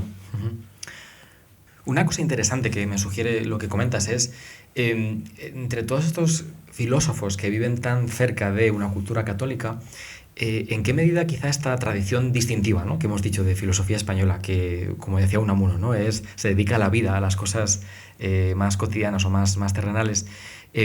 Hoy en día está muy de moda una apologética cristiana, podríamos llamarlo así quizás, en el mundo anglosajón, con el cual estoy más familiarizado, que es bastante racionalista, que intenta sentarse en la mesa con otro ateo y argumentar y ver si pues uno se convence al otro y ver qué argumentos hacen, el argumento ontológico, no sé qué. Es un enfoque que no he explorado mucho en el podcast, no me interesa tampoco, pero sí que os quería preguntar qué pensáis si la filosofía española puede contribuir una nota distintiva a esta clase de conversaciones sobre la creencia, la fe, que no sea tan racional, que no tenga un enfoque quizá tan de vamos a desglosar un argumento, no sé, cosmológico, ¿no?, en favor de la existencia de Dios, sino que se haya abierto una veta que no estaba explorada antes a través de esta idea de la vida o de la experiencia personal. No sé si a partir de estos autores que hemos mencionado, si conocéis de alguno que os viniera a la mente como ejemplo. O sea, un ejemplo de un autor cuya conversión no provenga de una reflexión, pero incluso que vaya más allá de eso y que sea un ejemplo para otras personas de cómo se puede hacer una apologética que no sea tan racionalista, sino que esté más engarzada en la vida. Si me entendéis lo que quiero decir, ¿no? En contraste con quizá todo este material que se puede encontrar en YouTube con un clic de conversaciones de horas y horas discutiendo argumentos, ¿no? Algo así. Y si hay algo que contribuir, ¿no?, por parte de esa filosofía española, quizá más vitalista, no lo sé. ¿Pero de hoy en día? O sea, ¿actual? ¿O...? No, o de todos los que hemos mencionado. Pues los que hemos dicho, Unamuno, Zambrano, García Morente, son ejemplos, yo creo, de eso, de que la conversión nazca de una vivencia particular, de lo que es la pura biografía y no de la obra, podemos decir, ¿no?, del trabajo intelectual. Creo que en España es muy típico que suceda eso. Y más casos seguro que hay muchos. Se me pasarán ahora mismo. ¿Tú sabes alguno? Bueno, San Agustín, por ejemplo. San Agustín vive, es verdad que... Bueno, estamos hablando en filosofía española, pero no sí, estamos allá. bueno, sí, es verdad. Eso está al otro lado del Mediterráneo. Está al otro lado del Mediterráneo, efectivamente. Pero sí, es un ejemplo. No, tú antes mencionabas, Tomás, el contraste quizá entre, ¿cómo lo decías?, Ortega y Gasset como un autor que tiene posturas que no son creyentes, Sí. pero que, bueno, quizá no lo sé, encontraste con Gustavo Bueno, me refiero, que Gustavo Bueno es un autor que no es creyente y lo tiene clarísimo que no es creyente, pero su filosofía es muy filocatólica o bastante cercana a eso. Y estos autores no son así. Sí, yo por ejemplo con Unamuno lo contrapongo, ¿no? Perdona, con son Unamuno. los dos autores, digamos, que he estudiado, porque luego cuando, bueno, he hecho otro TFG sobre Hay que hablar de Don Gustavo Bueno, aquí también hay que llamarle Don Gustavo Bueno, ¿no? Como buen profesor de universidad que fue. Es verdad que parece ser que hay como un relevo, porque Don Gustavo Bueno nace en el 1924, que es pocos años antes, 10 años antes de que muera Unamuno, y muere ahora reciente, en el 2016, ¿no? Y lo mismo que Unamuno, digamos, se identifica como católico, ¿no? O como cristiano, ¿no? Muchas veces dice él que soy un cura laico, ¿no? O sea, usa hasta estas expresiones. Pero luego cuando vas a leer sus textos, ¿no? Salen los problemas que decíamos, ¿no? En cuanto a la visión de Dios, la visión de la fe, la visión de los dogmas, la visión de la Iglesia. Yo creo que lo mismo en el lado opuesto sucede con Gustavo Bueno. Porque Gustavo Bueno dice claramente que es ateo, ¿no? Que los que dicen que creen en Dios no saben lo que dicen, que la idea de Dios es una tautología, por tanto vacía, y bueno, señala eso, ¿no? Señala eso. Pero luego vas a estudiar su filosofía y te das cuenta que muchos presupuestos filosóficos son favorables e incluso los mismos que podría tener una teología católica, como puede ser una teología de Santo Tomás o de Suárez o de otros autores, ¿no? Entonces yo por eso le opongo, en este sentido le opongo, que uno se dice cristiano, luego vas a ver los presupuestos filosóficos con los que se maneja y teológicos, y luego dices, a lo mejor no es tan cristiano, y en cambio con Gustavo Bueno dices, sí, se dice que es ateo, pero luego voy a ver su filosofía, ¿no? Y lo que dice, y en cambio casi que me como que no quiere reconocer que es cristiano, ¿no? Es verdad también que Gustavo Bueno ha defendido siempre el papel de la Iglesia, ya que antes hemos tocado el tema del prejuicio oscurantista, ¿no? La Iglesia como enemigo del progreso. Gustavo Bueno defiende justo lo contrario, es decir, él estudia sobre todo los teólogos de la modernidad, ¿no? Y sobre todo españoles, ¿no? La escuela de Salamanca en adelante, pero reconoce y defiende a capa y espada que la Iglesia es defensora del saber, es progreso de la razón, ¿no? La Iglesia en su historia ha contribuido a la razón como ninguna otra religión, él lo dice, ¿no? También comparándolo con el Islam, ¿no? Sobre todo con el Islam medieval, ¿no? Que era más, digamos, más sonado, ¿no? En ámbito de la teología, ¿no? Y bueno, por eso, al fin y al cabo, en efectos prácticos, Gustavo Bueno, por eso se llama a sí mismo un ateo católico, ¿no? O sea, soy un ateo, pero bueno, estoy con la Iglesia en el sentido de que ha sido un gran aliciente para el saber, para el pensamiento. La Iglesia nos pone a pensar. Por ejemplo, cuando salió en los años 80 la encíclica de Juan Pablo II, Fides et Ratio, bueno, pues... Los 90, creo. Los 90 sí, fue, o en el 80, no me acuerdo qué año. 98. Eso, 98. Sí. Bueno, pues... ¿Qué más da? Pues, ¿qué más Perdona. pues bueno, Gustavo Bueno lo celebró y dijo... Esta cosa es fantástica porque el equilibrio fe y razón es fabuloso, ¿no? Y Gustavo Bueno admira digamos, el gran equilibrio fe y razón que los mejores teólogos que ha tenido la Iglesia a lo largo de su historia hacen, ¿no? Que es un equilibrio que huye del racionalismo propio de la Ilustración y del positivismo, y huye también del fideísmo propio de la reacción a ese racionalismo, ¿no? Aplicándolo todo a la autoridad, ¿no? Esto es así porque lo dice fulano en mengano, y entonces la razón la dejamos como apagada, ¿no? O fuera de cobertura. Entonces, yo creo que sí que Gustavo Bueno es eso. Pero no es una forma de ser un San Manuel Bueno mártir, ¿no? De tener admiración por este coloso llamado Iglesia Católica, pero tener muy claro que uno es ateo y no sentir la más mínima incoherencia o tensión interior de decir, bueno, pues esto está afirmando que tiene autoridad divina sobre la tierra para llevar a la gente a una relación con Dios, por ejemplo, y no sé, no veis contradicción en eso. Es una cosa que me fascina. Yo lo que le iba a decir ahora mismo, ya a modo de crítica, empezamos la pelea. Empieza el debate. Fíjate que antes a Unamuno le hemos dado palos por el tema de que hemos dicho que era como un pragmatismo, ¿no? Sí, de que, bueno, sí, yo sí. estoy aquí por lo que me aporta el consuelo vital ante la muerte. Gustavo Bueno es otro ejemplo manifiesto de ese pragmatismo también. Sí, admiro mucho al coloso que es la Iglesia Católica, pero por sus resultados materiales que se derivan de ella. Es decir, inversión en educación, en universidades, Es verdad. en cosas así. O sea, Es verdad, por eso no se puede hablar de una conversión auténtica, efectivamente, porque estos son factores accidentales. Son no acciones de la gracia o de la Iglesia en cuanto cuerpo de Cristo, sino acciones que, bueno, que católicos hacen, pero que no son estrictamente católicas, ¿no? Efectivamente, tener admiración por eso es algo accidental, es algo accidental. Digamos que yo creo que el problema de Gustavo Bueno es parecido, es análogo al de Unamuno, es decir, que no consigue librarse de un prejuicio antimetafísico, ¿no? Este es un punto fundamental. Gustavo Bueno tiene el prejuicio antimetafísico propio de los positivistas, ¿no? Y de la filosofía del 20 y del 19 también.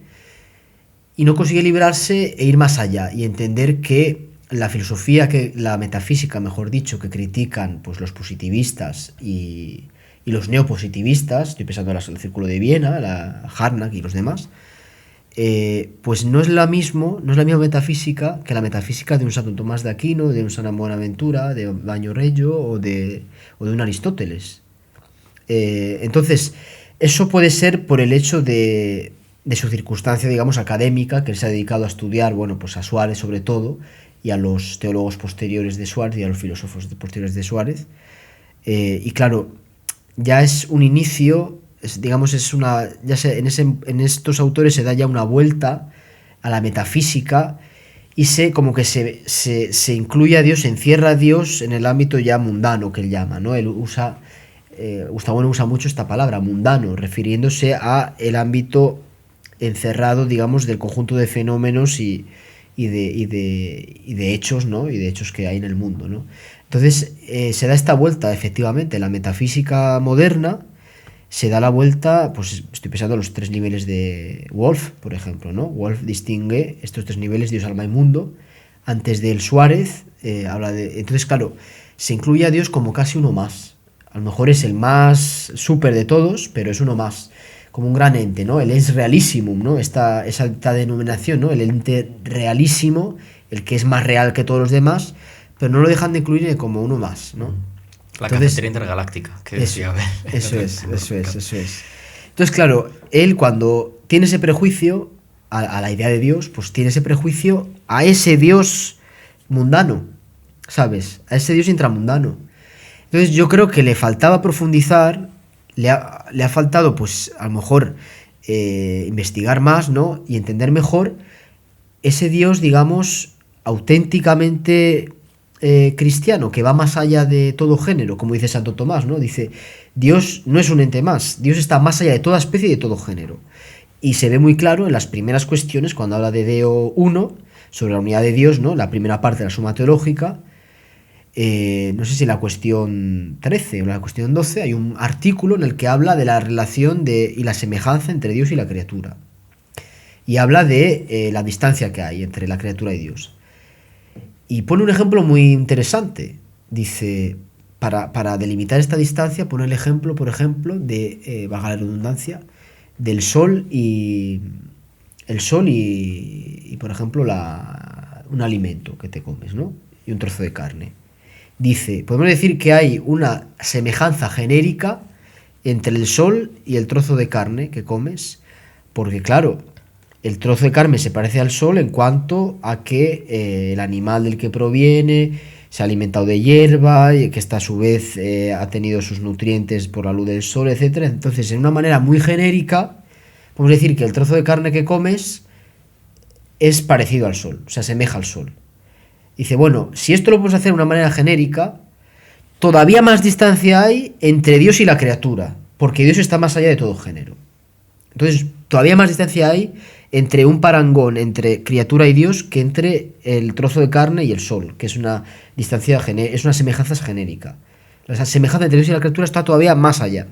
Entonces, es muy interesante que yo creo que si esto hubiera estado más central en el estudio o en el materialismo filosófico, en el estudio de Gustavo Bueno, pues hubiera habido más posibilidad de conversión, de una conversión total, o sea, de una conversión a ese Dios que va más allá de nuestro mundo, ¿no? Que es el fundamento ontológico de nuestro mundo, el hecho de que es el ser mismo por sí subsistente, ¿no? Es decir, no es un ente, sino es lo que está más allá del ente, que yo creo que es lo que Platón empieza a intuir cuando habla el epekeina tesusías, ¿no? La idea de bien que está más allá de todas las esencias, ¿no? O sea, ese es más allá que supera infinitamente, ¿no?, el campo de alcance nuestro. Es lo que es la idea de Dios que nos da las escrituras, ¿no? Cuando dice yo soy el que soy, ¿no? Cuando Dios se revela a Moisés en el monte Horeb con la zarza ardiente, yo soy el que soy. Claro, nada de este mundo puede decirse que es lo que es, ¿no? Porque todo lo que hay ha sido, y luego ha habido un momento en el que no ha sido, y luego un momento en el que ha sido, y otro momento en el que no va a volver a ser, ¿no? Entonces, bueno, es lo que puedo decir en diferencia con Gustavo Bueno y la semejanza que tiene también con Unamuno, en ese prejuicio que no acaba de superar, ¿no? Sí. Bueno, es que me parece que es mucho pedirle a Gustavo Bueno que, no por nada, eso no lo digo a mal, nada, pero porque ir más allá del mundo no es algo que contemple un sistema como el buenista, por sus propios axiomas. O sea, él, si no me equivoco, se acoge a la máxima de Wittgenstein, ¿no? En el sentido de no puedo ir más allá de los límites del lenguaje, del mundo. Entonces, claro, lógicamente va a abandonar esa empresa de querer ir más allá. ¿Para qué? Si no va a creer que pueda sacar nada provechoso de ahí. Entonces, yo lo veo inviable totalmente, vamos, que él intente algo así. Sí, bueno, no sé si quieres... Sí, aquí sabes una cosa muy interesante, que es la cuestión de los géneros de materialidad, que es la particularidad y la novedad de la teoría de Gustavo Bueno, que es, por eso se llama materialismo filosófico, ¿no? O sea, que habla de materia, todo se funda alrededor de la idea de materia, ¿no? Dice, la primera señalación es que materia no es sinónimo de corporeísmo, entonces toma distancia de los materialismos mecanicistas, por ejemplo, posilustrados, o los materialismos vulgares que llama él, típicos del comunismo, del marxismo. Bueno, dice que la relación, por ejemplo, que hay entre pues, este vaso y este otro no es un cuerpo, pero es material, dice, ¿no? Entonces, elabora dos ideas de materia, una materia ontológico general y una materia ontológico especial. La materia ontológico especial son los tres géneros de materialidad que él saca de esa idea de la metafísica moderna, de Wolff sobre todo, ¿no? Dios, alma y mundo van a pasar a formar parte de los tres géneros de materialidad de Gustavo Bueno, ¿no? Refiriéndose, pues eso, al sujeto, al objeto y luego, por ejemplo, en el lugar de Dios sería pues una idea que va más allá de lo que ahora está sucediendo, como puede ser, por ejemplo, César que es asesinado en los idos de marzo, ¿no? No es una idea que yo tengo o un referente que yo tengo ahora porque estoy leyendo ahora en un libro, sino que ha sucedido, pero bueno, es material, es decir, lo tengo, ¿no? Lo tengo en mi cabeza. Y luego los otros dos, alma y mundo, bueno, pues el género primero es el del mundo, ¿no? Lo que está fuera de mí. El segundo género de materialidad sería el del alma, es decir, las ideas producidas ya por mí, y luego el tercer mundo, el que decíamos, ¿no? El que correspondía a Dios. Esto lo distingue de la idea de materia, la idea general. Dice, la idea de materia, entonces, en cierta medida se da este salto del ir más allá, porque dice, la idea de materia general no es un simple compendiar los tres géneros de materialidad, ¿no? No es un simple englobar, no es un simple ser un supragénero, ¿no? Está más allá porque incluye también toda esa pluralidad, ¿no? Yo creo que el punto central de la definición de materia, según Gustavo Bueno, es pluralidad, ¿no? La pluralidad de eventos o cosas o hechos que se dan y pueden darse. La simploqué, ¿no? La teoría simploqué, que es Toneidon simploqué, es una expresión de Platón que dice que habla de la combinación de ideas, ¿no? Dice, si todo, y es un axioma, ¿no? En el materialismo filosófico, la teoría de la simploqué dice, si todo está conectado con todo, nosotros no podríamos conocer. Lo mismo que si nada estuviese conectado con nada, ¿no? Entonces, por un lado te niega el monismo ontológico, Y por otro lado te niega el monismo nihilista, típico de Nietzsche, ¿no? Nada está conectado con nada, ¿no? Todo es una ilusión, por ejemplo. Entonces, él dice que si podemos conocer, pone el ejemplo de si todo estuviese conectado con todo, yo tendría dolor de tripa, iría al médico y el médico empezaría a mirar por un telescopio, a ver qué puedo mirar, en fin, te empezaría a mirar por cualquier lado. Si precisamente no todo está conectado con todo, es lo que garantiza que el médico me pueda dar una solución eficaz a mi dolor de tripa, ¿no? Si no, sería imposible. Bueno, esta teoría yo creo que es muy buena. Es muy buena porque se puede incluso conectar con la analogía de Santo Tomás, ¿no? La analogía del ser, la analogía entis. Y por otro lado, la materia, esta pluralidad, yo creo que se basa en esta distinción típicamente de la metafísica moderna entre realidad y real, ¿no? Lo real y la realidad. Es decir, el conjunto de hechos que se dan en el mundo, ¿no? Que es el objeto luego del lenguaje para los neopositivistas, y luego está los límites de las posibilidades de la realidad, ¿no? Todas aquel conjunto de posibilidades o de contingencias que se podrían dar, ¿no? Según las leyes de la naturaleza y de la realidad, pues eso también en cierta manera es real, ¿no? Aunque no se dé efectivamente en este momento, no se haya dado. Y yo creo que ese conjunto, esa pluralidad indeterminada, estas son las dos palabras claves del materialismo filosófico, la pluralidad indeterminada es lo que define el concepto general de materia, esa pluralidad indeterminada. Entonces se asemeja en cierta manera a esa metafísica ya clásica sobre el ser. Pero claro, es que para Santo Tomás Dios estaría todavía más allá, ¿sabes? No coincidiría simplemente con la idea general, según Gustavo Bueno, de ser, sino que todavía estaría más allá, es que más allá de las meras posibilidades o contingencias que se podrían dar en el mundo. Es decir, es la actualidad pura, es decir, es el perfectamente simple, ¿no? Que es una redundancia, pero... Sí, suena mucho, o sea, es que lo que estás diciendo me suena mucho más a la metafísica de Duns Scoto, por ejemplo, donde tienes, o de Suárez, ¿no? Donde tienes un ser general que se divide en tipos, y un tipo de ser es Dios, un tipo de ser es el alma, un tipo de ser es el mundo. La univocidad del ser. Cambiando ser por materia, ¿no? Simplemente, pero tienes tipos de... Eso es. No sé si querías comentar. Sí, no, iba a decir justamente eso. Ah, vale, que sonaba justo a Scoto. No me resisto a preguntaros, un poco ya para cerrar, ¿no? Pero la escuela que ha dejado Gustavo Bueno, él murió hace muy poquito, en 2016, ¿no? Habéis comentado. Y es una figura bastante inclasificable. Yo no conozco su sistema en absoluto, pero hablando desde la ignorancia y el prejuicio, ¿no? Pues es esta idea de una especie de ateísmo de derechas, diría algunas personas, pero luego el propio Gustavo Bueno jamás se habría descrito a sí mismo como de derechas, sino de izquierdas, pero es un heterodoxo dentro de las izquierdas porque era muy crítico de la izquierda, y las diferentes intelectuales, ¿no? Que han surgido de ahí cubren todo el espectro político actual en España, desde Vox hasta Podemos. Hay autores que están muy influidos por el pensamiento de Bueno y parece muy inclasificable, ¿no? Y pienso en Escotado, por ejemplo, que sé que es un autor que a lo mejor conocéis en más detalle, como ejemplo de otra persona que es inclasificable y que se salta a los moldes, ¿no? Que empieza militando en el marxismo y acaba defendiendo el liberalismo, el comercio, etcétera, y no se puede meter. No sé si queréis contar un poco, por puro interés para la audiencia, esta escuela buenista, qué significa ser buenista, quiénes son, cuáles son estos nombres, ¿no? Y qué relación tienen con el catolicismo actual, que me parece muy interesante. Es una pregunta enorme, pero bueno, si os atrevéis un poco a abordarla. Sí, bueno, sobre todo atreverse, porque sabemos que meterse con los buenistas tiene consecuencias bastante negativas en Internet. Sí, vale, eso no sabía yo. Vale, pues sí, ya sí. Se va a acabar el podcast, lo sentimos. Bueno, mira, yo, Gustavo Bueno, me parece muy injusto el trato que se le ha dado en España, básicamente porque es muy desconocido. O sea, no es un filósofo de primera plana, ni mucho menos. Cuesta que la gente sepa de él. Bueno, la carrera, ni se diga de que no hemos visto nunca nada de él. Nada, absolutamente nada. Curioso.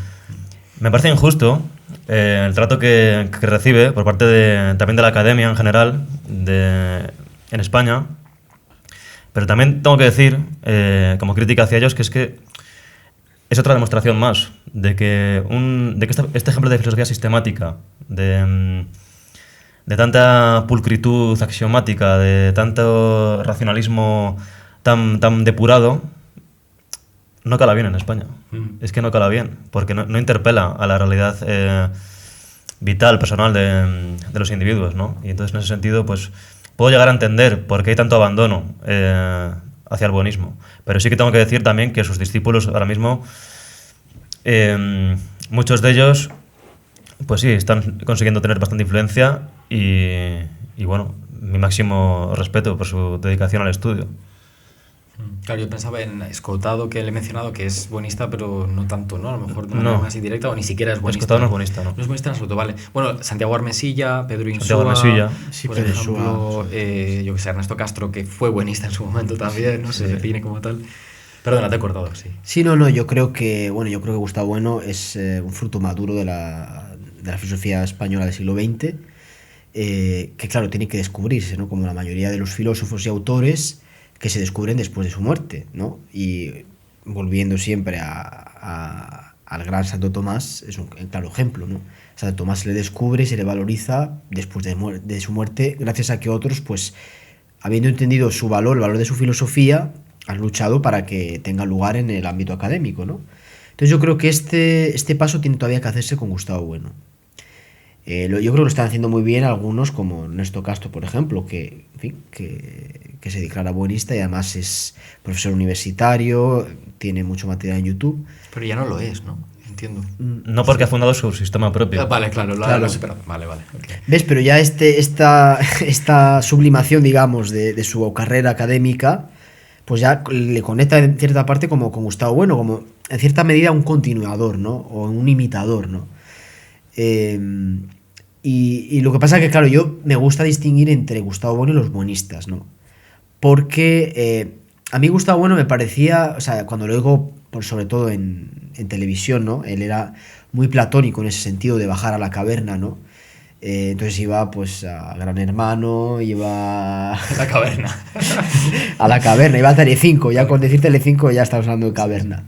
Y entonces, pues en muchos debates públicos se le ve, en fin, con esa honestidad intelectual. Tiene gran honestidad intelectual a la hora de, en fin, de hablar con gente que a lo mejor ni siquiera está a su mismo nivel, a nivel académico, ¿no? A nivel...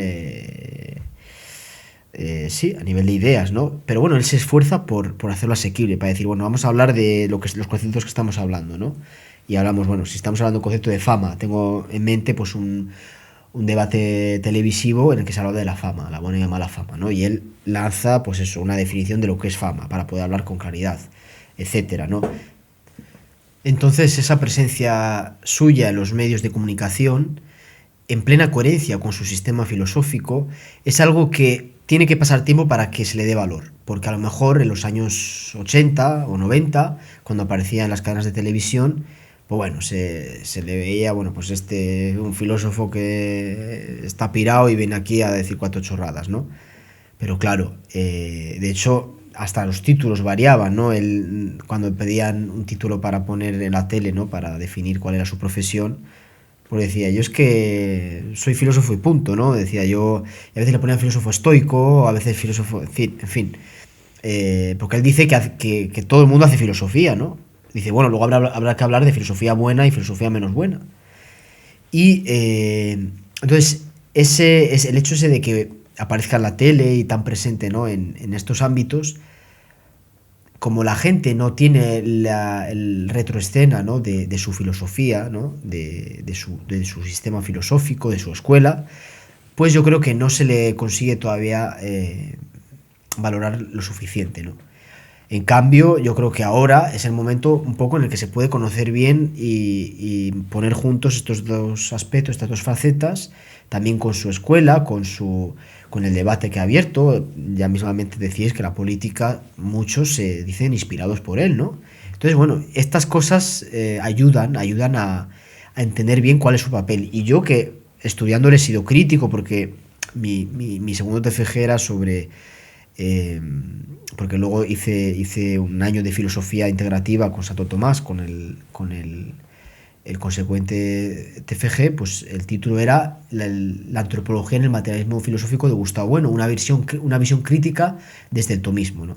Entonces yo le he estudiado con esta perspectiva, ¿no? Pero bueno, eso no me impide, como bien haría Santo Tomás, en valorar los puntos de apoyo que tiene, que son muy buenos en muchos casos, como por ejemplo la teoría de la Simploqué, por ejemplo, que es una teoría que pues que quiere eliminar pues, el nihilismo y el panteísmo o panenteísmo. Esa teoría los elimina, ¿no? De raíz, ¿no?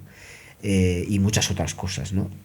también el hecho de considerar la filosofía como instrumento crítico, ¿no? Es decir, la filosofía como el hecho de ir más allá del tópico, lo que decíamos antes, ¿no?, de la carrera. Es decir, vamos a poner en cuestión y a ver el porqué de este axioma que se vende como dogma de fe, ¿no? Él hablaba, de hecho, del fundamentalismo científico, hablando de cientificismo, pues eso, hablando de esa pretensión absolutista que tienen muchos pensadores, muchos hombres de ciencia, como que lo que ellos dicen es ya verdad absoluta y ya nadie puede rebatirlo, ¿no? O bien del fundamentalismo democrático, que es un tema de mucha actualidad, ¿no? Es decir, considerar que el sistema democrático como que nos vende, bueno, pues es el no va más, ¿no? Como que no puede haber otro sistema, ¿no? Como que es la culminación del espíritu absoluto en la sociedad occidental. Bueno, pues su revalorización de la filosofía como instrumento crítico, de poner a pensar a la gente para decir, bueno, pero eso es verdad. Esos axiomas, esas afirmaciones que hacéis en relación a la política, en relación a la ciencia, ¿son verdad? Eso también es algo muy bueno, de Gustavo Bueno. Y bueno, pues yo creo que será muy útil en los próximos decenios, seguramente. Espero que sí. Y mira, si queréis para terminar, con la figura de Escotado, que has mencionado, así por ya acabar con los últimos dos titanes más recientes del pensamiento español, porque es que Escotado le ha pasado una cosa casi contraria a la de Gustavo Bueno. Hace poco aquí en Madrid, bueno, han puesto una estatua, Antonio Escotado. Se prevé que tenga fundación también. Bueno, lo típico, ¿no? O sea, se ve que ha estado lleno de honores últimamente. Pero es que en su caso no ha sido por su labor filosófica como tal, por una admiración hacia su producción filosófica, que es buenísima, que sin duda es un gran pensador, sino que ha sido porque le ha caído simpático a ciertos sectores políticos que ni mucho menos querían criticar sus propias ideas o tener un hábito filosófico como tal, sino confirmar diagnósticos. Y me parece que no hay ejemplo que ilustre mejor la situación actual de España en relación con el pensamiento, con la filosofía, que esta. Es decir, tú le has dado galardones, le has dado reconocimientos a un filósofo, pero no porque admires su producción, sino porque, bueno, pues se ha posicionado bien, ha salido en tal programa, te ha caído gracioso, ha confirmado un poco lo que pensabas, y ha sido por eso. En cambio, quien ha hecho menos ese tipo de labores, que es Gustavo Bueno, pues se ve como el puro ejercer de Sócrates de la sociedad no da recompensas. Entonces, bueno, ahí se muestra un poco la tristeza, quizá, de la actualidad española. Yo puedo confirmar de todas formas que no me parece algo exclusivo de España, que en Inglaterra, por ejemplo, en el contexto inglés, rara vez los filósofos tienen tal impacto a nivel social. O sea, esta disociación entre la actividad filosófica académica y la vida pública me parece una constante, quizá con la excepción de Francia, que quizás es el único sitio donde los filósofos sí que son muy apreciados y admirados públicamente, ¿no? Pero, por ejemplo, en Inglaterra no me parece un lugar así. Escotado murió hace poco también, no lo hemos comentado, sí, ¿no? ¿En qué año fue? Pues me parece que el año pasado. En enero del año pasado. Fíjate, o sea, hace nada, o sea, que son casi coetanos. Entonces, Bueno y Escotado, para demostrar mi ignorancia. Sí que quiero preguntar, para cerrar, ¿qué pensáis vosotros, quizá no solamente con respecto a Gustavo Bueno, iba a preguntar con respecto a él, pero también Escotado, ¿creéis que la influencia del pensamiento de ambos autores va a llevar a cabo una revalorización del legado católico en España, una apreciación, un mejor conocimiento, o a lo mejor no, a lo mejor la gente va a ser indiferente? ¿Creéis que puede afectar las percepciones públicas, me refiero? O a lo mejor por esta falta de apreciación del filósofo en la vida pública no van a tener ese impacto. No sé cómo lo veréis en relación, ¿no?, al catolicismo concretamente. Bueno, yo creo que en el caso de Gustavo Bueno todo dependerá de quien le promocione, ¿no?, de quien le difunda. Porque, por ejemplo, si le difunde algún buenista, del cual no digo el nombre, muy anticlerical, pues claro, va a hacer una lectura de Gustavo Bueno, a mi parecer, poco real con Gustavo Bueno, ¿no? Va a subrayar, pues eso, los elementos de crítica a la idea de Dios y todo eso para justificar un anticlericalismo barato, ¿no? Entonces, yo creo que dependerá de eso, de quién le difunda y de quién le explique, ¿no? Por otro lado, hay otros buenistas que no son así, ¿no? Que no tienen esa vena anticlerical y, al contrario, siguen en ese aspecto al menos, ¿no?, esa honestidad de Gustavo Bueno para con la Iglesia, ¿no? como reconociéndole su gran labor en el ámbito del saber, en el ámbito del pensamiento, en el ámbito de la filosofía y demás. Entonces eso, yo creo eso, que depende todo de quién será su portavoz. Yo diría que no. Si me tengo que mojar ahora mismo, creo que no. Y no por ello preveo un declive de la influencia católica en la filosofía española. Simplemente creo que estas tres figuras creo que no van a contribuir a que se genere más influencia. Creo que aún falta, creo que veo más incluso, no sé, Ernesto Castro a lo mejor, por ser más versátil, hablando de muchos temas, y también muy cercano a corrientes, me ha parecido a mí, vitalistas. Ha tratado mucho pensamiento español también. Pero vamos, no lo sé, creo que no. Para que haya una hegemonía, por decirlo así, católica en la filosofía española, tiene que venir gente nueva. Interesante. O sea, no sé si hegemonía católica, ¿no? La pregunta que... Bueno, sí, hegemonía ha sido un concepto, sí. No necesariamente, pero me refiero, en Francia, por ejemplo, o sea, yo lo poco que conozco, cuando hablamos de pensadores católicos, filósofos católicos actuales viviendo, se suelen dar nombres franceses muchas veces, ¿no? En la fenomenología actual me refiero, ¿no? Pues, yo qué sé, Falqué o Jean-Luc Marion, o gente que viene de la fenomenología. En España no parece que haya tanto, ¿no? No sé si hay filósofos católicos actuales que tengan cierta prominencia o está por hacer. Bueno, estamos en ello. Estamos en ello, ¿no? A ver si llegamos. Claro. Es que esto va a quedar como la nota de cadencia suspensiva, ¿no? Al final del podcast, porque claro, este es el alegato que lanzamos ahí al mundo, la necesidad de una filosofía en diálogo, ¿no? Con la tradición católica. Poco más, simplemente os doy las gracias por haber venido hoy al podcast y por vuestra contribución, por haber compartido vuestra historia personal, pero también toda vuestra formación y todo el trasfondo, ¿no? Que traéis, conocimiento de la filosofía española, sobre la cual, ya repito, me confieso ignorante completamente y vamos, he aprendido mucho y seguro que los oyentes también han aprendido mucho escuchando este podcast. Así que muchas gracias. Muchas gracias.